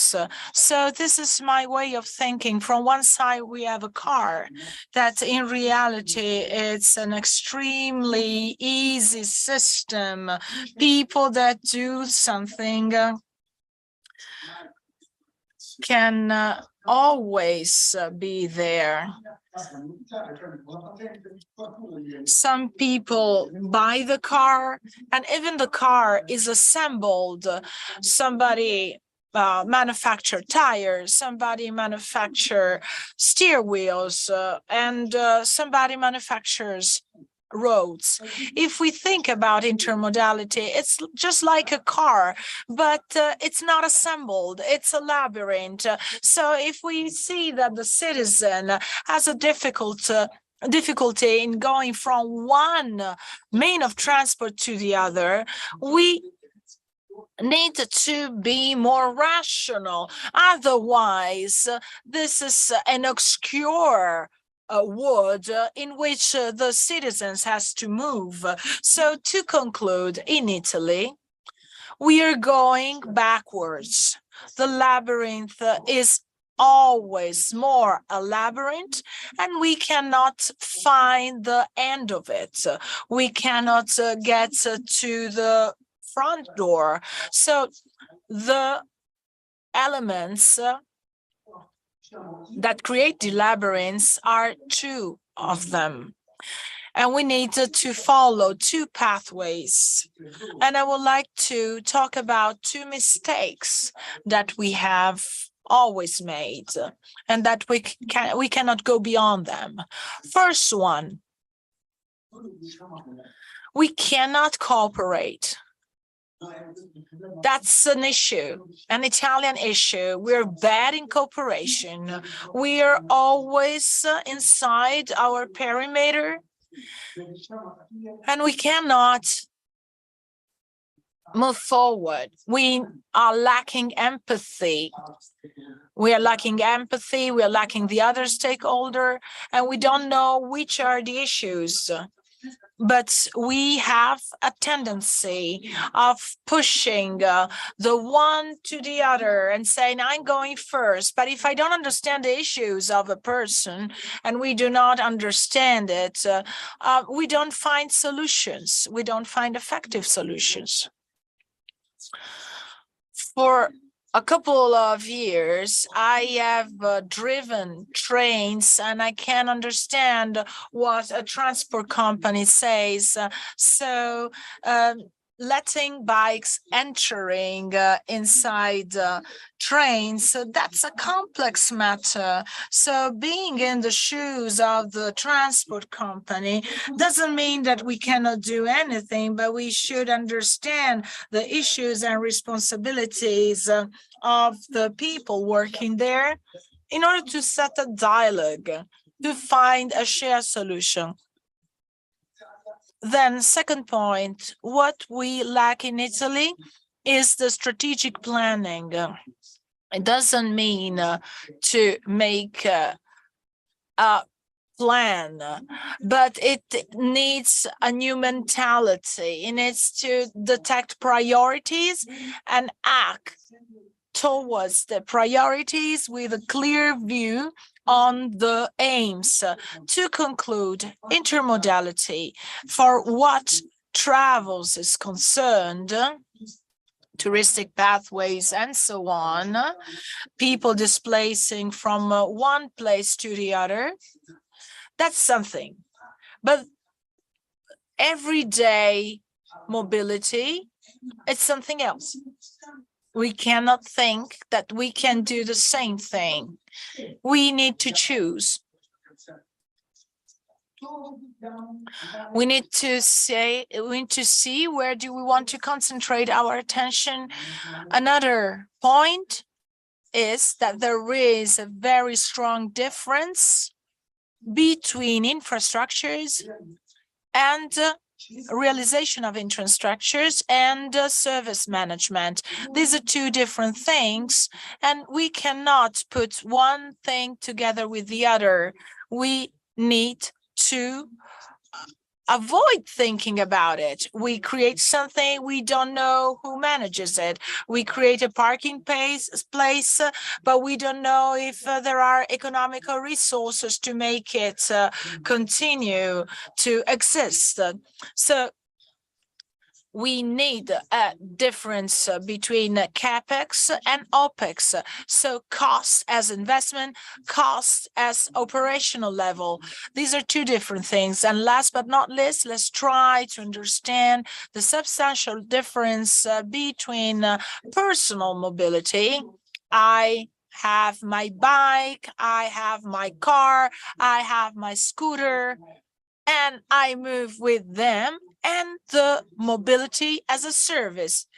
I buy a ticket and I get to a transport surface because I want to use it.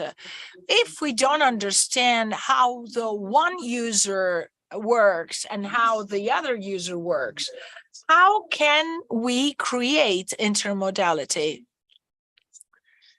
It is nice to talk in strategic ways. As Professor Senes has explained us, how to combine a railway station on which you have to invest because it is more connected to a series of pathways and so on.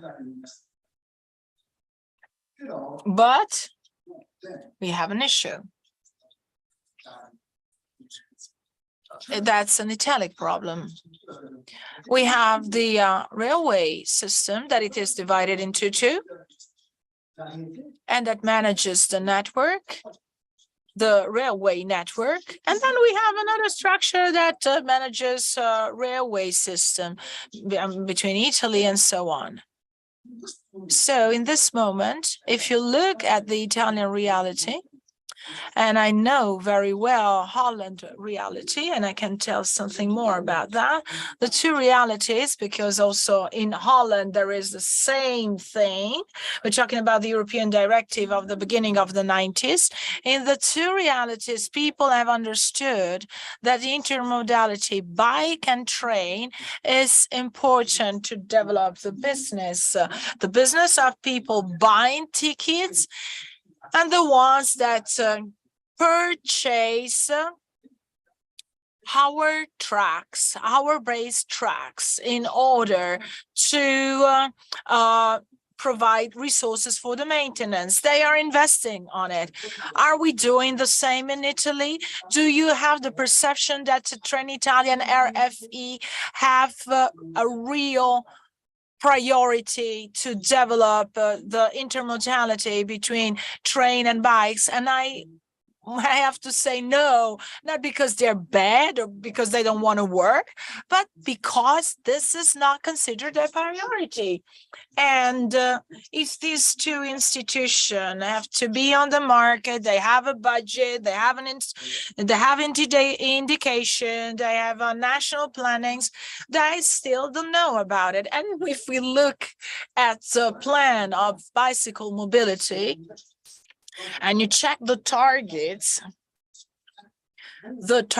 are very, very low. So the ministry, in reality, didn't give such goals and targets to reach. And so we are here today as I was going yesterday to the railway station of Livorno, and then I went on foot to the hotel. It was good. It was a nice time. But if it was a bad time with rain, I would have said, okay, I take a cab. But the three cabs that were there, they just drove away because I was the last skipping off of the train. That's reality. Thank you. Thank you, Ciuffini. Thank you, because you talked about reality. And we have the next speaker. So the floor to, please take the floor. You have been added to the original program. Where's Reynold?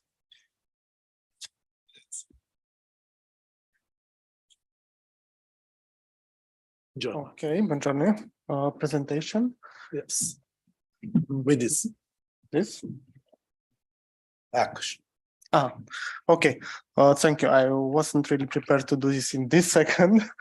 So I will speak a bit slower, maybe German speed. Not I can't manage Italian speaking speed and body language. So I'm representing today Brasov County Council as technical expert. Also part of the Hinge project about which we have been talking in the last 2 hours, I guess, already. So I'll have like 2 slides, which are pretty short. And I'll try to somehow explain the process through which we went by now, and what are the next steps in from our point of view. Also linking to many of the good examples you mentioned before. 1 second. So obviously the whole project is about transfer of knowledge and experience and learning from each other. None of us is perfect.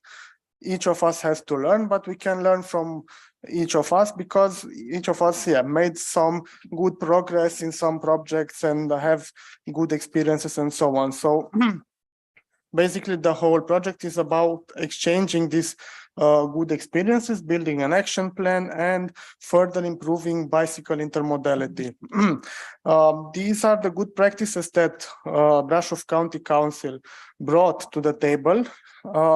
So some of them are linked to what you had already presented. We have a bicycle shuttle, which is maybe a bit specific because it's a bicycle shuttle from the city to a mountain area. It's related to the bus, which is more or less touristic, also for sports and so on. But basically, it's a bicycle to bus solution you presented before. We have a bicycle transport on train, also something we discussed quite extensively before, with obviously many improvements to still be made. And we have something that maybe wasn't highlighted before, because the lack of investment in cycling infrastructure in Romania is something quite important. There are already community initiatives that started to invest, that started to chip in and do these investments at small scale in order to make things progress faster. So we have a few facilities provided by the community, by local NGOs, bicycle racks built by them, crowdfunded by them, and the city just gave the permission for them to install them. Also bicycle charging stations and so on, everything built bottom up. So that we can progress faster. Then we have the traffic snake, which may be a program that to some extent, I'm not sure, in many of your cities can be already active. It's an European initiative that has been taken up by many cities. And last but not least, I could also see this on several slides, the residential parking facilities for bicycles, which is something in progress. So it's happening like right now. So they are building in this moment. So these are the good practices with whom we start. And additionally, we have, because we are missing some things, and as you can see in the next slides, we are looking more or less to what we could see before, to systems that bring us closer to mobility as a service, to bonification systems relating to bicycle usage and active mobility and so on. So basically, many of the projects that we could see before. So if you, the slide is maybe a bit complicated. I'm a technical expert, so I'm not such a fan of pictures, more of text and logical sketches. So at the left side of the slide, you can see the challenges from which we start. It's important to mention, and this is also the case of of each partner. At the county council, we have limited responsibility. So this means, for example, the county council can invest, for example, in county roads, not national roads, not motorways and so on. So there is a limited responsibility. The county council can control the county-wide public transport network, not the local or metropolitan public transport network, not the trains. It's a major issue. So exactly what you mentioned before as challenges as linked to administrative borders and responsibilities. And obviously the county council can improve and support, and to some extent has the mission also to promote cycling, sustainable urban mobility, and so on. But these are quite the limits. So then we have the challenges which relate to more, we don't really have cycling infrastructure yet.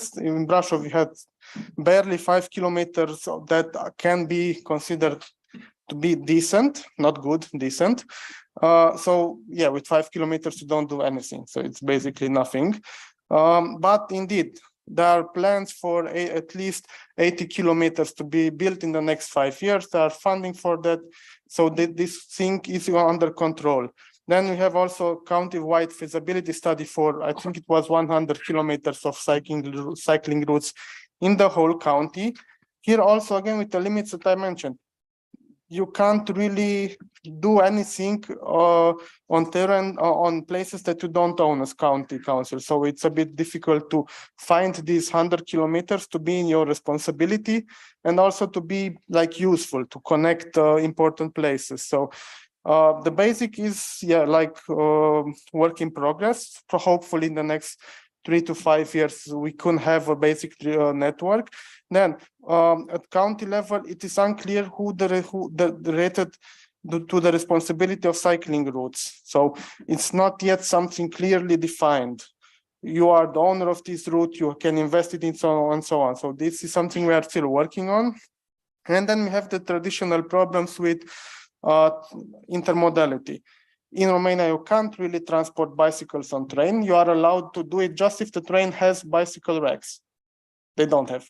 So just very few wagons have these facilities. So we are quite limited.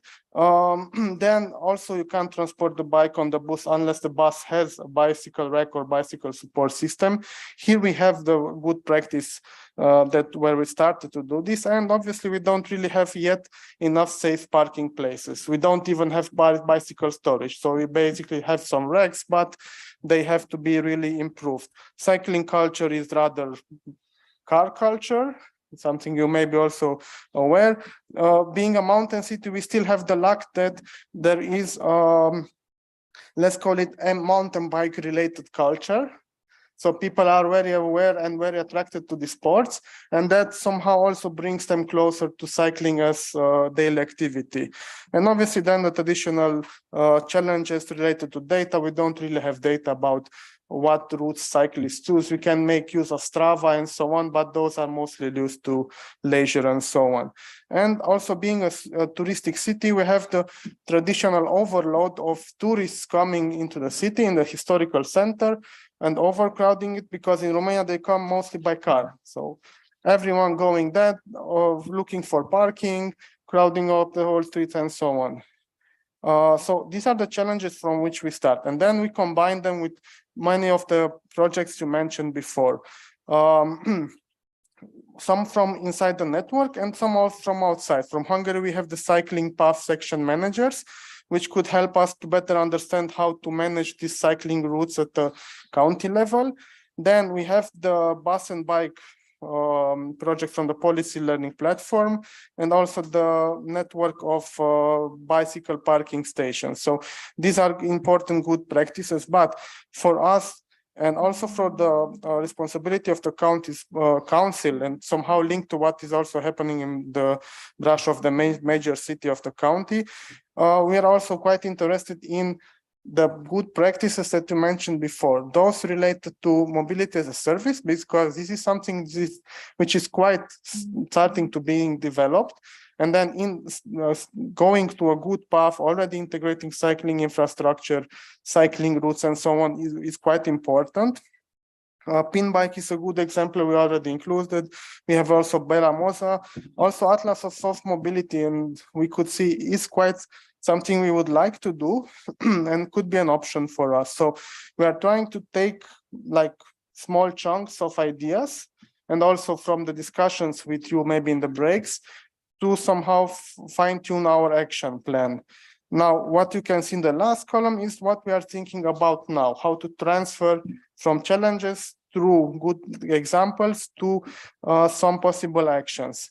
Unfortunately, you see they are gray. This means, again, the county council has limited responsibility. So it's more or less discussing with stakeholders, convincing them to do these actions, because it's not something the county council can do directly. So we have things that we have discussed locally at the moment, and that can be probably either implemented in the intermodality week as a pilot project, or tested further. So we have pop-up bicycle lanes between the most important centers in Brasov. Then we have the extension of the line 20, which is the line linking Brasov to the mountain resort, which is quite famous now. We also have loads of downhill tracks and many people going there. We want to extend it to link it to another city, also close to Brasov, so that we have another way to enter this area with the bike. Building additional bicycle racks, bicycle garages is something, it's the basic. And yes, we are looking to also find a way to transfer something from this whole mobility as a service ecosystem. But it's something we have to correlate with other stakeholders, because, you know, we can't do mobility as a service just buying an app and that's it. This is my last 2 words and I'm finished. Okay, thank you. So, okay, this is why we will maybe ask you lots of questions regarding mobility as a service platforms, how they work, how you manage to fine tune these processes. And the last thing we want to do, which is related to the cycling master plan, most of the cycling lanes that we will build with integrated bicycle counters, so that we have at least the raw data regarding flows and so on. So basically, this is for us the skeleton of the whole process. And we are now working, fine-tuning, asking you questions, how to do this, how to do that, and trying to focus on transfer. With this in mind, I'm thanking you for your time and going back to Grazie a lei, grazie. Come here, you can come here for the table. No. Okay, yeah. I go there. You sure? I don't know how to. So che c'è qualche altro intervento dalla platea. There are some people talking from our, let's say, speakers. I would like to talk with Ciuffini. You were very realistic, a little bit pessimistic. So from which conditions on we can change the situation? Because here we have some counselor of the public administration that can listen to us. So how can things be changed? I didn't put the last 2 slides that were optimistic and positive. I think that in the last years there was an advantage. So a positive line, that is the digitalization. So the telephone is saving us now. This is on the other way around. We are, let's say, we always think that technology can save us. We can be saved by technology if we can use it. That is very difficult to work on, let's say, the real world. Bit and bytes can be combined. But for example, my son is 17 years old, and in the moment that he steps out of a train, he knows that from Google Maps, he knows that there is a bus or a shared bike. For me, the important thing is that this intermodality is more in the head of people than before. So now we can perhaps put it into the real world. There is a challenge also. And we are challenged every day. And we have heard 2 experiences, the e-bike, the spin-off, the startup of the Pisa University.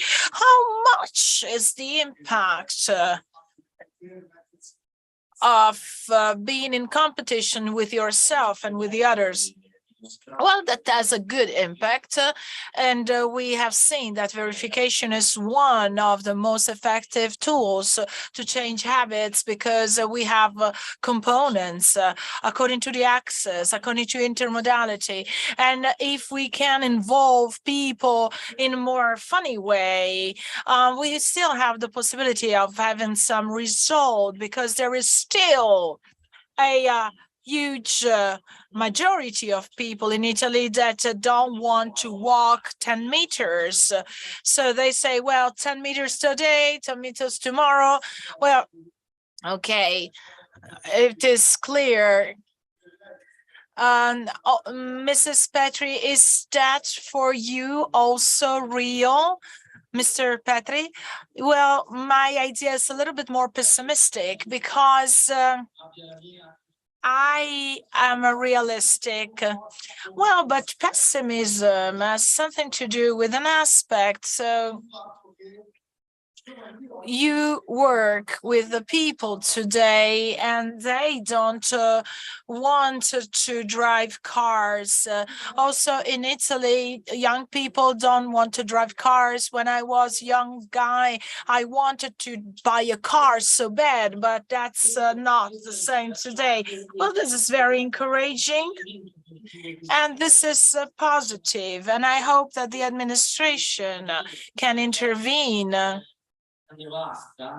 and on a, let's say, a broad area, on the province and national level. And it is time to modify policies in order to go beyond different needs. We are on Livorno, for example. And as a professor, I have to go beyond this. If there is no offer on the ground, how can we think that people want to ride a bike? So there are some tools that needs to be there, like a safe place to ride the bike, a safe pathway. So we create the pathway before, and then we put the tools, the means of transport on it. On Livorno, there are some trains, and we don't have the national trains. Well, a little bit of those, just because they get lost. So on many other trains that stop on the local railway stations and that provide access to local tourism, these are regional trains. So an entity should make the strategic planning in order to combine the time schedules of the trains, of the regional trains and of the national trains that bring tourists to Italy. And in Tuscany, this is not there. If you go to Tuscany, and you talk to the regional government and you say, what do you think that tyrannic railways has for a function? Does it have a function? And we ask, does it work more on summer or on winter? But the councillor didn't have an answer. They didn't know. Well, the councillors know perhaps the concept of day-by-day mobility and tourism mobility. In our region, we need to set on the second aspect than on the first. Is it right? This is a very bad question from my side. I respond in a bad way too. In reality, as a region, we manage the service contract. Is it true that we should know as an entity about the public transport? How is how does it go on a railway or on wheels? But we need you need to understand that we have to do with a company or various companies And in that case, it is difficult to have, let's say, a decent talk. Companies that provide the service need to have a better idea, and we should have it also at national level. The choice of not considering the tyrannic railway, it's a strategy, it's a national strategy, and we know about it. We know that the speed trains drive through Rome and Florence because the idea should be to be faster on the tyrannic line, of course. And the history has the name of Fanfani. On this idea, intermodality, because this is a thought that we had after listening to other interventions. We have an approach that is a little bit too easygoing, because if we look at the means of transport, train and buses, there are many categories that use them, that have different needs in different times of the year and of the day, and that maybe they are not interested in riding a bike. So in order to have a more effective answer, we should have a more effective and into-depth analysis. I'm also a researcher, and I have something clear to say. And the last thought, it's the time element. It is true that when we talk about slow tourism, slow mobility, soft mobility, and I'm aware of that. But when I go to work, I am not thinking about mobility. As an ex-worker that was using train day by day, and the factor of time, it's very important in the public sphere, in the private sphere. This is something that takes many hours, and the technology in that site, it's very important. When I was in Florence, and I do not understand why that was not made in Florence. The people that were managing the urban network have developed an app for which I knew very well from the office. We were the people, okay, that were passing by, because there was a remote control, VM, and this enabled me to spare time and life, and quality of life was much, much better. Now we have technology, but we don't have the application of it. And well, let's look at the other institution, but we have here the bicycles here, but you need also cycle pathways. So let's talk about the institutions. Well, solicitation, the most important solicitation is that in the public space, we have to put in place ecological transition. So in our schools, in our squares, if we want a balance, since we have an unbalance between the different modalities, we need to work there. If the public administration don't think that our towns are really parking lots, they have become parking lots, and nobody pays for them, well, we cannot go anywhere.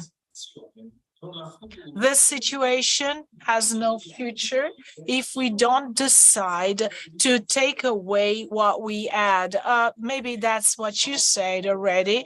And I want to comment a little bit, because sometimes I had to comment politicians, but one of the most important topics is the parking lots. Yeah, well, of course, I just need to tell you something. Bicycle tourism is very important. We were all looking at the economical advantages of bicycle tourism during weekends, during recreation moments, but we need to concentrate also on bicycles from Monday to Friday. It doesn't matter if we put the bikes on the trains, on the bus, or wherever, but if our towns are not safe, if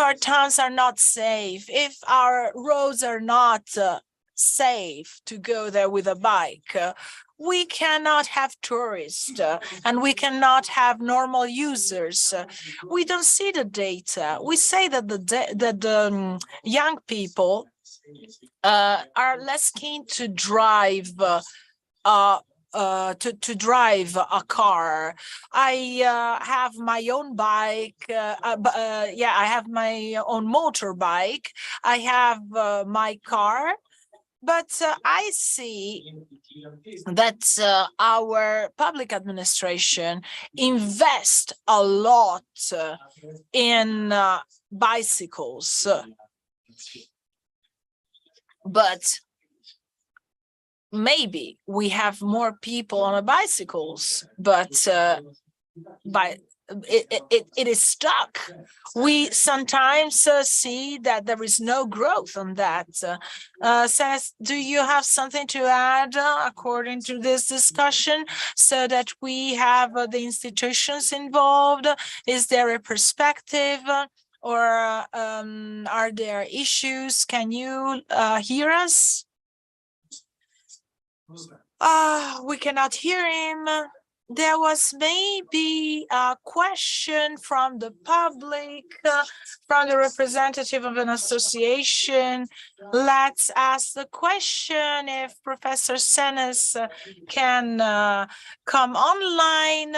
We can maybe start our discussion. I am here. Sono Sergio Signanini di FIAB. Quindi in tema, perfetto. Noi come FIAB abbiamo fatto già nel 2009 un protocollo con RFI e Regione Toscana per una rete di ciclostazioni. Non si è realizzato nulla. A questo tavolo sarebbe dovuto essere presente RFI oltre in Italia, perché quando si parla di intermodalità è un progetto e buone pratiche e anche Autolinee Toscane, certo, che ha vinto il bando regionale, e nel bando regionale c'era scritto che dovevano provvedere anche all'intermodalità, a attrezzare gli autobus con quelle rastrelliere che sono state. Vabbè, è un anno, vediamo che succede, insomma. Ecco, allora una delle questioni è la gestione di queste infrastrutture, cioè sia le ciclovie sia le ciclostazioni devono essere gestite.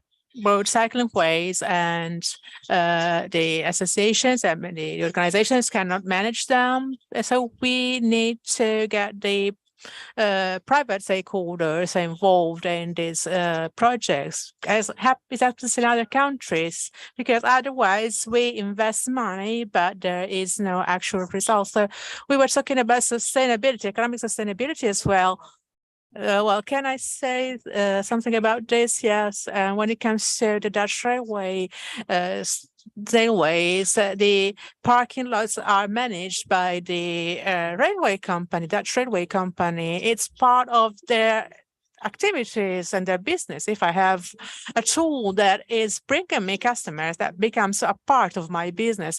We are compartmentalizing everything, and I'm not think that private stakeholders could act in this sense if public companies cannot do this. Okay, we have Sanas back here, so Mr. Sanis, do you have some comments to add in the final part of this discussion?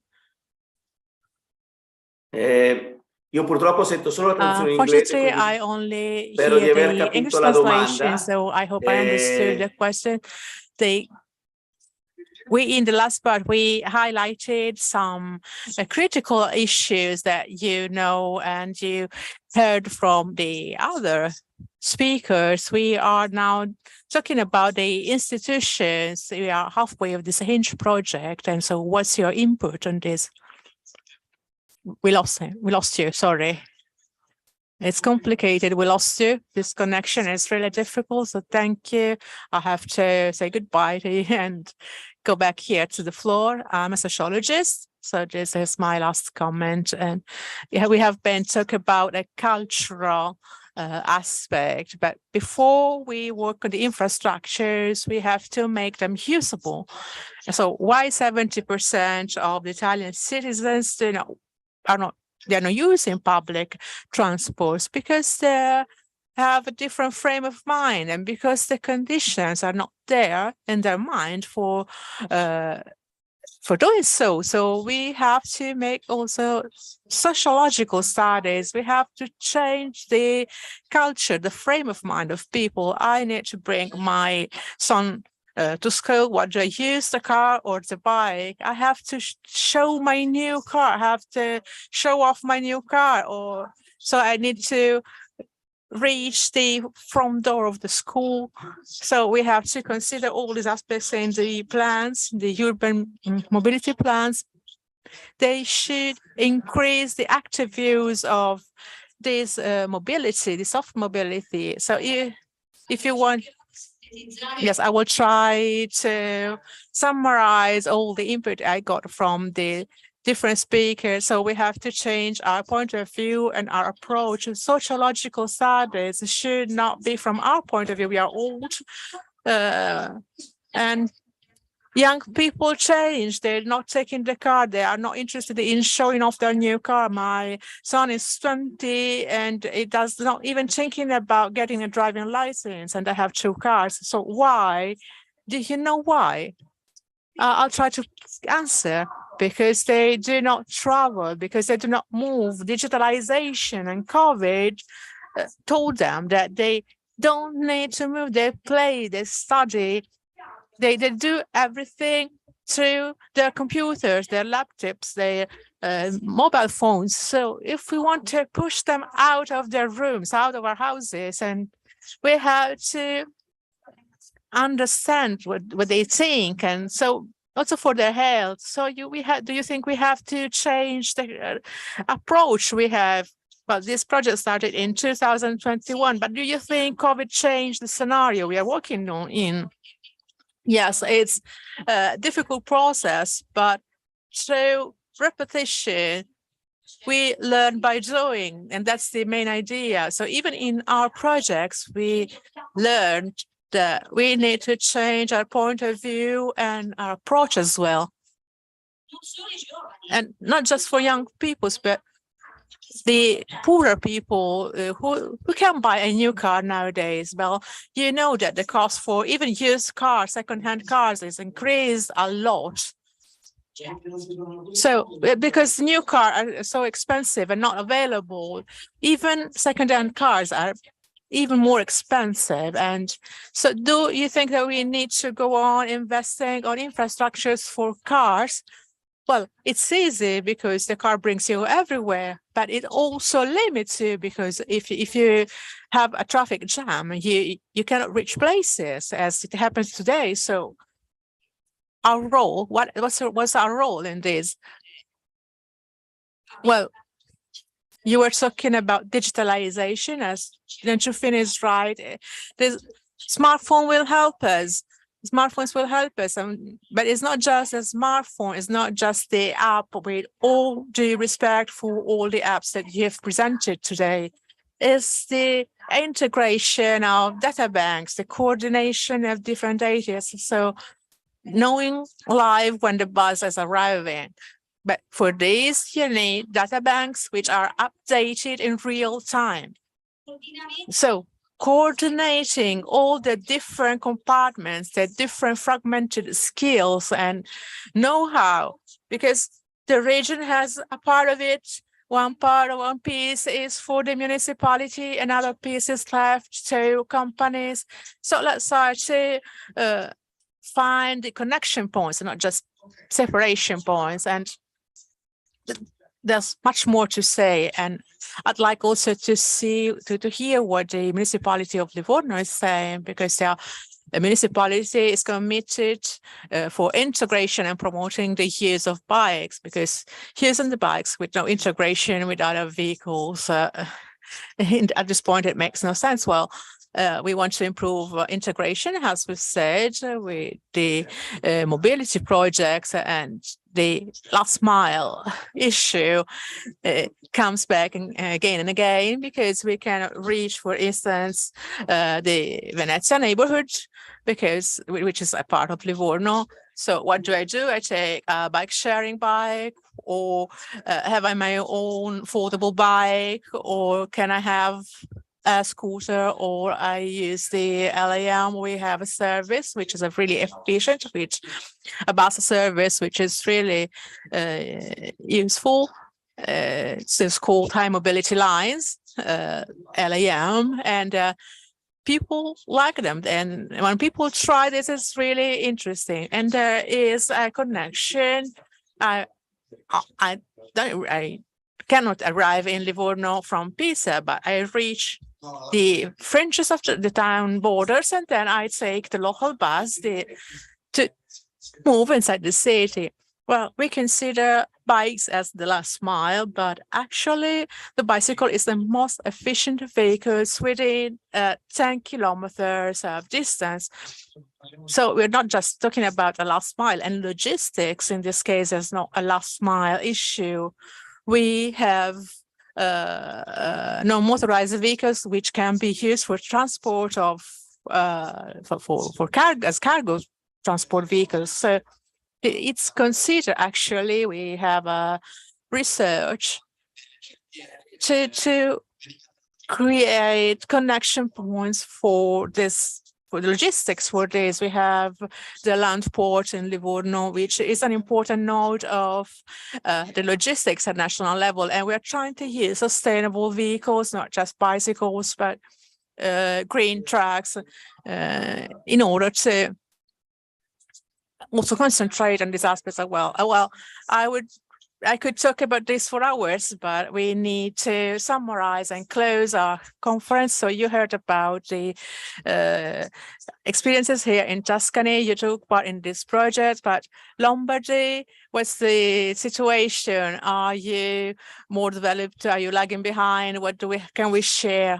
Well, maybe you have seen me looking at my phone quite recently. Unfortunately, someone in Milano died in an accident. A biker died. It was run over by a truck. It's the second accident in a couple of months, so we are not going in the right direction.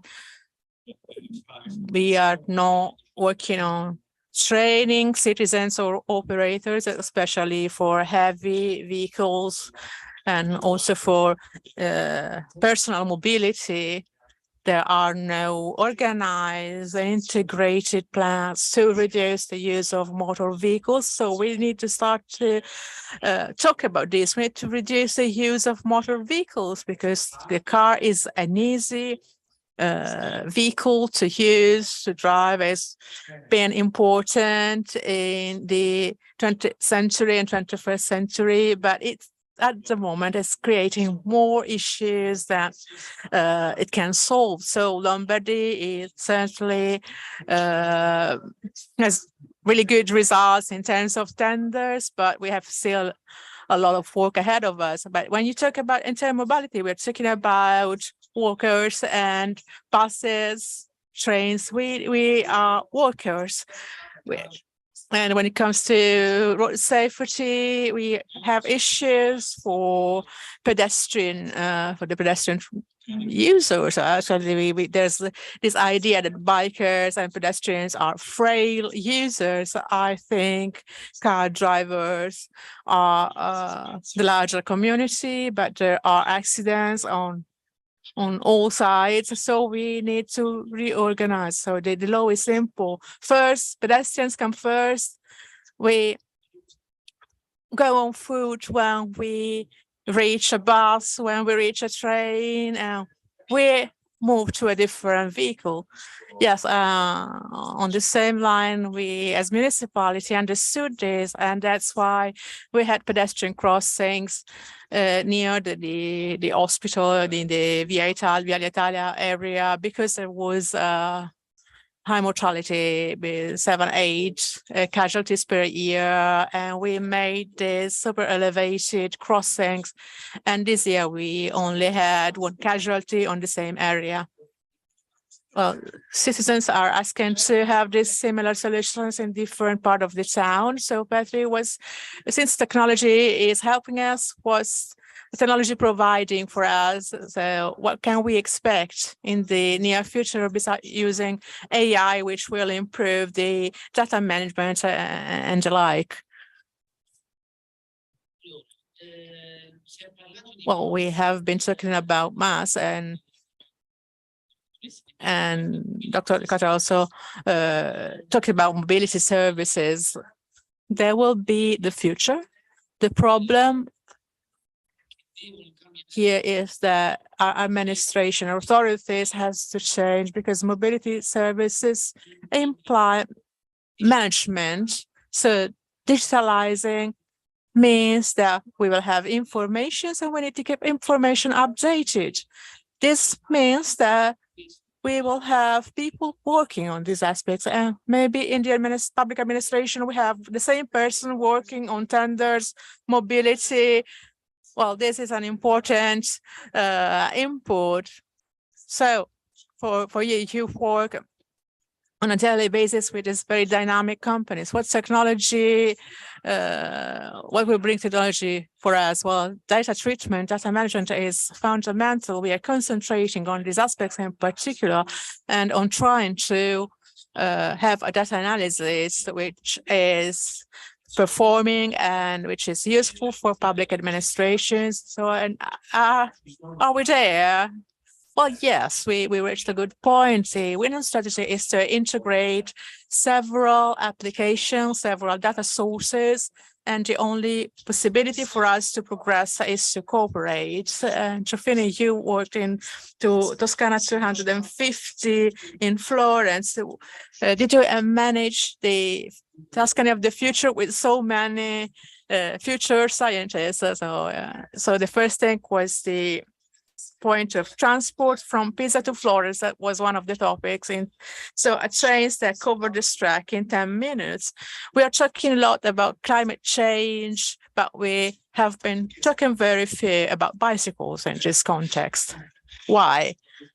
Well, maybe because that conference was concentrating on something else, but it's true that there's this point when you talk on a higher level, you tend to think large, to larger things. With mobility is mainly local, it's mainly daily. So we have a situation that starts from the European level, then goes to the national level, the regional one, and that's why the region is concentrating on the Tyrrhenian cycling road. But then the municipalities could think locally, but they don't have enough money. So that's the main element. So they could have had a role a few years ago. Maybe this role was in the past was the role of provinces, and when institutions they have been, let's say, fragmented, that brought to several issues. But very brief. I have two mottos.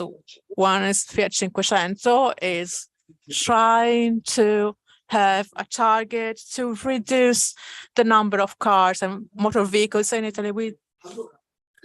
we don't have the target that says we need in the next 10 years, we need to have 150 car less every 1,000 people.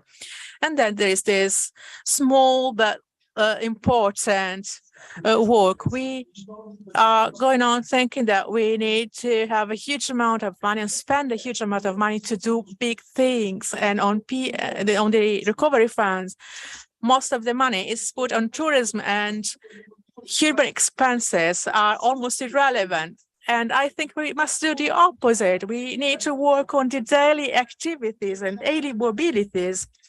We all talk about this recovery fund, and is it helping? Is it in line with the Hinge project? The resilience and recovery plan will help, of course, for touristic cycling lanes of national interest, but going against my actual work, I agree. If we want to look at these topics and concentrate on the impact, the positive impact they will have on the environment and health, safety, and on the daily life of everybody here, investments should be, for the larger part, on daily activities. And we didn't mention, and something which is also part of the project, actually, incentives for the use of the bike. And this is also one of the tasks of a role which is important, the mobility manager. Because yes, I didn't hear you mention it, but one of the main aspects, both ways actually, is the phase when you go to work from home or come back home from work, or think about students, they home to university, home to school, journey every day. This should be tackled with sustainable mobility, with a significant investment, and mobility managers should be the ones that find solutions. Yes, and a mobility manager of the city of Livorno, I'll answer this. It's a work in progress. We are trying to get companies involved in these projects, and it's not easy. Public funding, state fundings are irregular, so to say. And when we talked about the online aspect, technology can help, because the cleaner energy is the one you don't use. So if I travel to work 5 days per week, if I have a smart work day, that day I stay at home is 20% less emissions. So my impact and NOx, well, it's 20% less. That's why we are talking about a 4 days working week, even reducing the need for mobility. Technology will never save us, not even with smart working, because actually what happens is this, and we saw this with specific research. People may not travel to work, but they will not stay at home. Their time budget remains the same. And we are here among experts. So let's not fall for this trap. If you travel for work, these are not the road to work is not the most common mobility. We made a research in Bologna, and we realized that less than half the workers travel every day to work. So less than half the workers. So people who work 5 days a week and move to the working place 5 days a week are 23%. Then in Livorno, we have different data. It's definitely more, but the structure of mobility you say this because still today, the tools that we use to analyze mobility tend to demonstrate that, to highlight this home to work mobility, because all the matrices for the analysis are born from this data. And when we do the analysis, what we target is the older group of the population, and not the younger ones. And so the systematic mobility for that target group is not the same. I'm pretty neutral in my point of view, but I think that when we talk about technology, we have wonderful tools. They are really exceptional, really impressive. But on the other hand, the structure of mobility is getting more and more complex. And so we're not just talking about skills and competences. The situation is not the same. Mobility is not as simple as it was in the past. And that's why the solution is not just no single solution actually is available. We have an experience from Brazil. Yeah, sorry. So I was listening.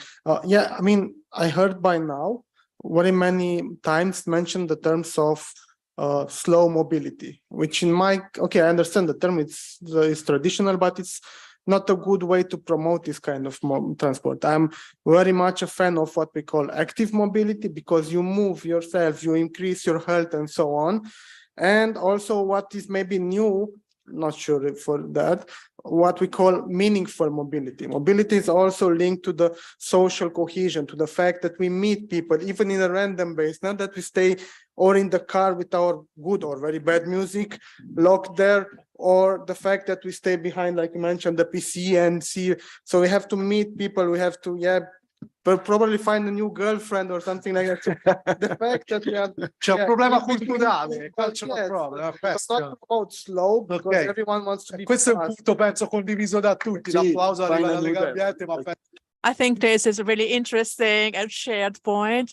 I think we are really out of time, but this discussion was really interesting. As for mobility manager, I wanted to say that they are really important. They are doing a very impressive work, and also when it comes to those working for educational institutions, they have no resources for their projects, and this has to change. The public administrations from the national level down needs to give resources to implement the many wonderful ideas that we are discussing in order to have this project implemented for our daily use on a daily basis, as Giuffini was saying, and even our dear Salvini is not helping us in any sense. So to conclude this session, and then there will be the presentation of the protocol, and with Alina Salza and Peter Balakai for the two countries which are participating in this with the province of Livorno. Yes, I'll try to summarize a bit. I've been called to answer. I'm old, yes, but I have many young people around me at home, so my spirit is young. I'm young at spirit, and so let's try to say what our point of view. Just look at the future with all this input that came in. You say something very important. We need to rethink the choices, because some of the choices we made may have been wrong. Eliminating provinces, the provincial authorities in Italy, was a disaster because we fragmented everything and the responsibilities have been fragmented. So we have now more boundaries, more limits, and in our new role, we could put together the needs of the many and put together these famous stakeholders and gather them around the same table and include in the discussion the mobility managers, have Trenitalia representatives. Yesterday we were talking with representatives of Trenitalia, and not just because I want to underline the merits of the province of Livorno. We are the second province in Italy that have a wide area mobility plan. So putting together all the needs that we have been discussing this morning. So the needs of a large area, because the territory is not just the province. Our mobility area goes also to other municipalities. We go from Pisa to Grosseto to Corsica or Sardinia, because we have connection ferries. And if we think about airports and flights, we even go farther. So one of the key possibilities is to give back a role to province authorities and money to province authorities. And that's why until now we have been working with European projects, and EU projects should not be considered in the old ways as something that ship around a couple of ombudsmen and okay, the project was signed, we built something, but that's it. European projects have to supply our strategies. And for this, we need the people, because we have very few people that who work on this. And we need to rethink how public administration is organized. Because if the reform of public administration is slow, we need to work also on this, rethink the roles, reorganize the authorities, also provide the right tools, the technologies. If my son has the latest laptop, maybe we in the administration should have at least reasonably modern equipment, because our computers couldn't even connect, because we had to work from home with very limited devices. And yes, we react, but actually the public system in the end, it works. And going back to data banks in the province, we are working not just on the wide area plan, urban mobility plan, but we will have also to write something else, the data banks. We are with great effort rebuilding the province information system in order to provide in-house tools for people working on road building, on residential building, because up to last year, I was talking to a technician and they say, oh, well, the technicians come with the data banks of the electricity providers, and we are still working with paper maps. So I have just 1.5 collaborators working on the websites, but with access to EU projects, maybe we can also have external consultants. So give specializations and qualifications to in-house personnel. Yes, the training is important. Of course, it takes time, and this time is taken from our daily work, but it's an investment for the future. So training and education in the public sector, in the local administrations is important for us also to have a different point of view, because when we went to university, well, 3 years after COVID, you were mentioned, your professor, after 3 years of COVID, all the researches that we did 3 years ago are not valid anymore. So we have to do new researches, do new analysis. So when I said in my presentations, we need to change the approach and really think outside the box. And yes, also as the project we discussed today.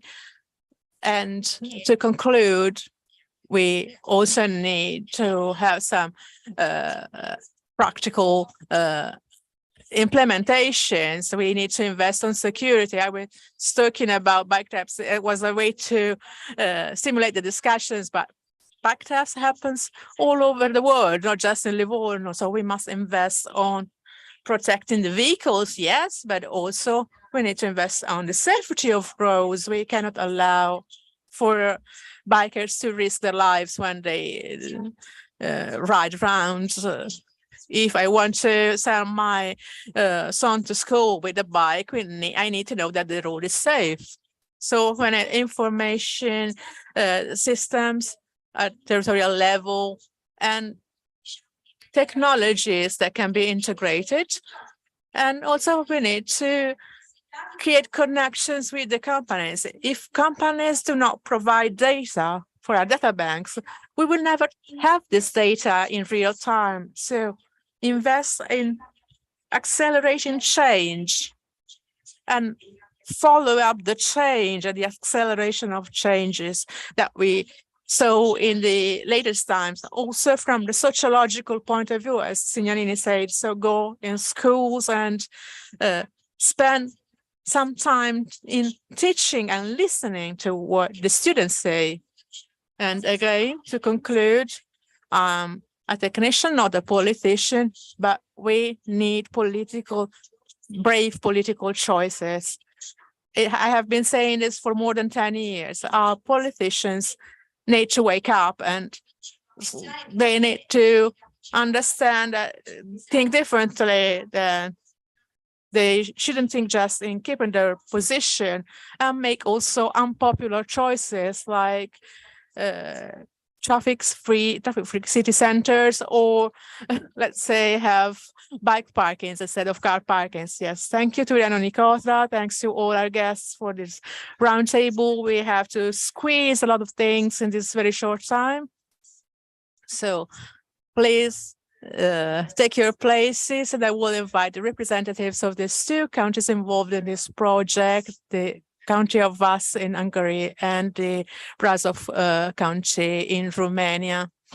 We heard their experience. Alina Sachs and Peter Balazai, if I pronounce the name correctly, can come here with us for the very last part of this morning work, and then we will have our lunch together. Alina, thank you. Sì. Peter Hi, Peter and Alina. If you can please sit down so that we can put the protocol on the screen so that the audience can look at it. I would like to introduce you our partners. They are not just our colleagues, but two friends for us. In spite of the language and cultural differences, we had learned a lot by working with them. So this brought our administration to think more also about the future. I don't want to say anything in advance. I would like them to talk. Let's see if we have simultaneous translation that can be provided into Italian. La traduzione. Perché hanno la traduzione simultanea. Voi, Alina, Peter? Thank you. Thank you and ciao a tutti, grazie per ricevuti oggi qui.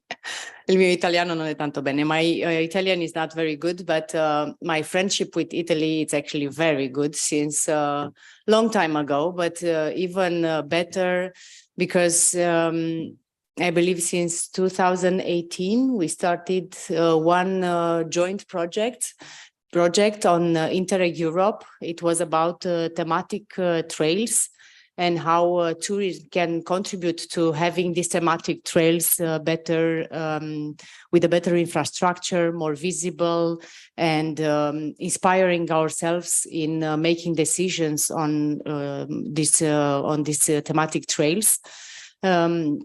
And this got us very easily on working together on observing each other's best practices. Actually, we had the first meeting of that project in this same room. And now we are meeting after this amount of years to work on, again, another project.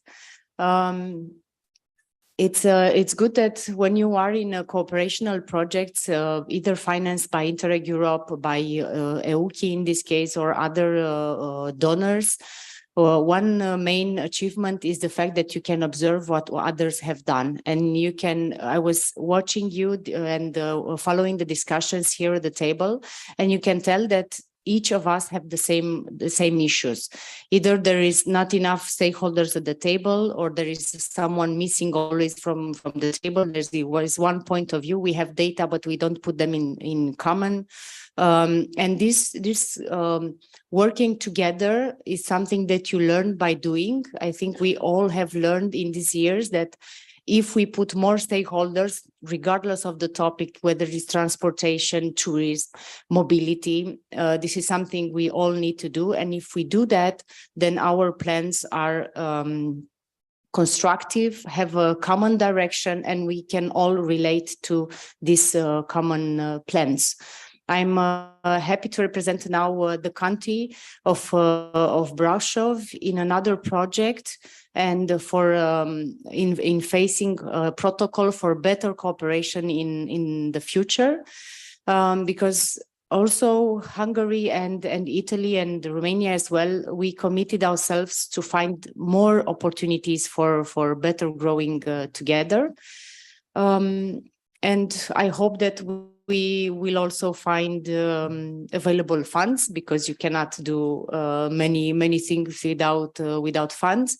But at least it's good that you have partners, good ideas, and a table of very influential and experienced stakeholders together with us. Irene, thank you for the opportunity given so many years ago for the treaty project. Thank you for the Hinge project, and thank you for what is going to come for us for cooperation. Thank you.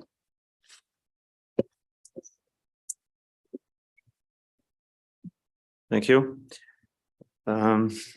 Being the last speaker before the lunch is not the best role in the conference, so I will be short. Thank you for the opportunity to being here in Livorno.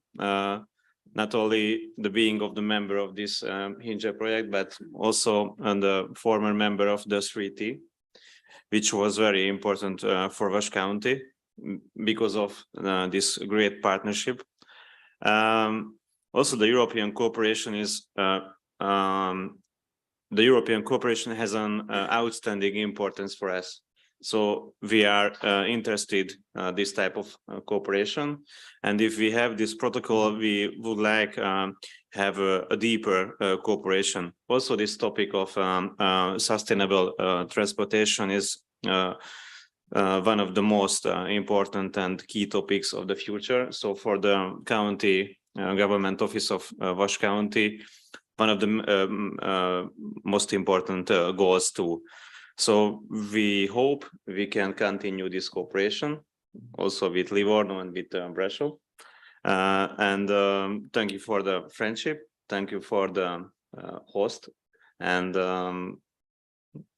probably we hope and we believe we will have much more successful European projects, European cooperations, not from only this Interreg Euro, but probably from Interreg Central and other cooperation forms. Thank you very much. Dunque, giusto per inquadrare le loro... Just to say something about their areas and regions, the Vas County is a region that borders with Austria. So it's an area of Hungary that is closer to us. Brașov, you should remember it, although I was not visiting it. The Dracula Castle is there, and it is wonderful, also because we had the opportunity to visit it, and also the area of Brașov and Vas are really two incredible places to visit. Yesterday, after the launch of the project by the Romanian administration under the proposal of the Hungarian partners, because this idea was established 1 year ago, more than 1 year ago, with one of the last pilot committees that we had for the project TREAT that we had together, and the ING project. And HING project, and there was this cooperation that was proposed by the county, and it is beautiful and interesting to say that from a project a cooperation had started, and this will see a bright future together on very important topics as the ones that we are presenting today, like the ones of the Agenda 2020, the Green Deal, and CO2 reduction on the climate changes, reduction on emissions, and so on. So we will work a lot on those thematics. And as we have seen today, they also go together with social, cultural issues, and also many situations that are connected with tourism and with territories. This will be the mission of our protocol. And here, the political stakeholders have taken this endeavor. The protocol was approved by a decree of the president, and since we are in the digital era, that will be officially signed in the next days in digital form. And it is a protocol that will last for 5 years, but that if things work, it will continue also in the future, so beyond these years. So the sharing at European level of the issues that each one of us has have to be solved if we help each other. So, and if we look beyond the borders, it is always better with friends that have different visions, but that are close to us. So thank you so much in the name of my president that could not be today for the entire session, but she was very passionate today. I think that you heard her. She believes in the future of the European cooperation. So thank you so much from my side, from the side of the president. And I say, Latins say ad maiora. So let's hope for a better future. Thank you. Thank you so much. Perché non è stato, it wasn't made officially the invite, but in the name of our president, we are inviting you to travel to Brasov by plane, because this year is going to be opened the Brasov International Airport, so it will be easier for you to travel, and for sure we will find the opportunity for you to visit also Bran Castle. And I would add to this protocol which we have now. For sure there are going to be many sub-domains which we follow, but I also heard you in the morning that implication of young people is very important for us to when we develop any kind of planning. And I'm just returning now from another project financed by European Commission, and it regards involvement of young people in all the topics of planification. I think also for us, when we're dealing with mobility, it's very important to involve young people, even in this process of questioning how we move, where we move, how do we develop also the public administrations, which needs to have young people working inside, so we can have actually the sustainability in place. Thank you. Grazie Alina. È inutile dire, così concludo e andiamo tutti a pranzo. Thank you, Alina. Just to conclude before going to lunch, European cooperation is also important when it is in this way, when it is coordinated and when it is pleasant. Also to attract better allocations, because all the maps of the inputs that I have here and that we will talk about in this afternoon, that will be, the goal will be set if there is allocations and if we have a method and a good cooperation, so allocations will come. Learning by do it, that's our motto. Thank you. And let's go to lunch.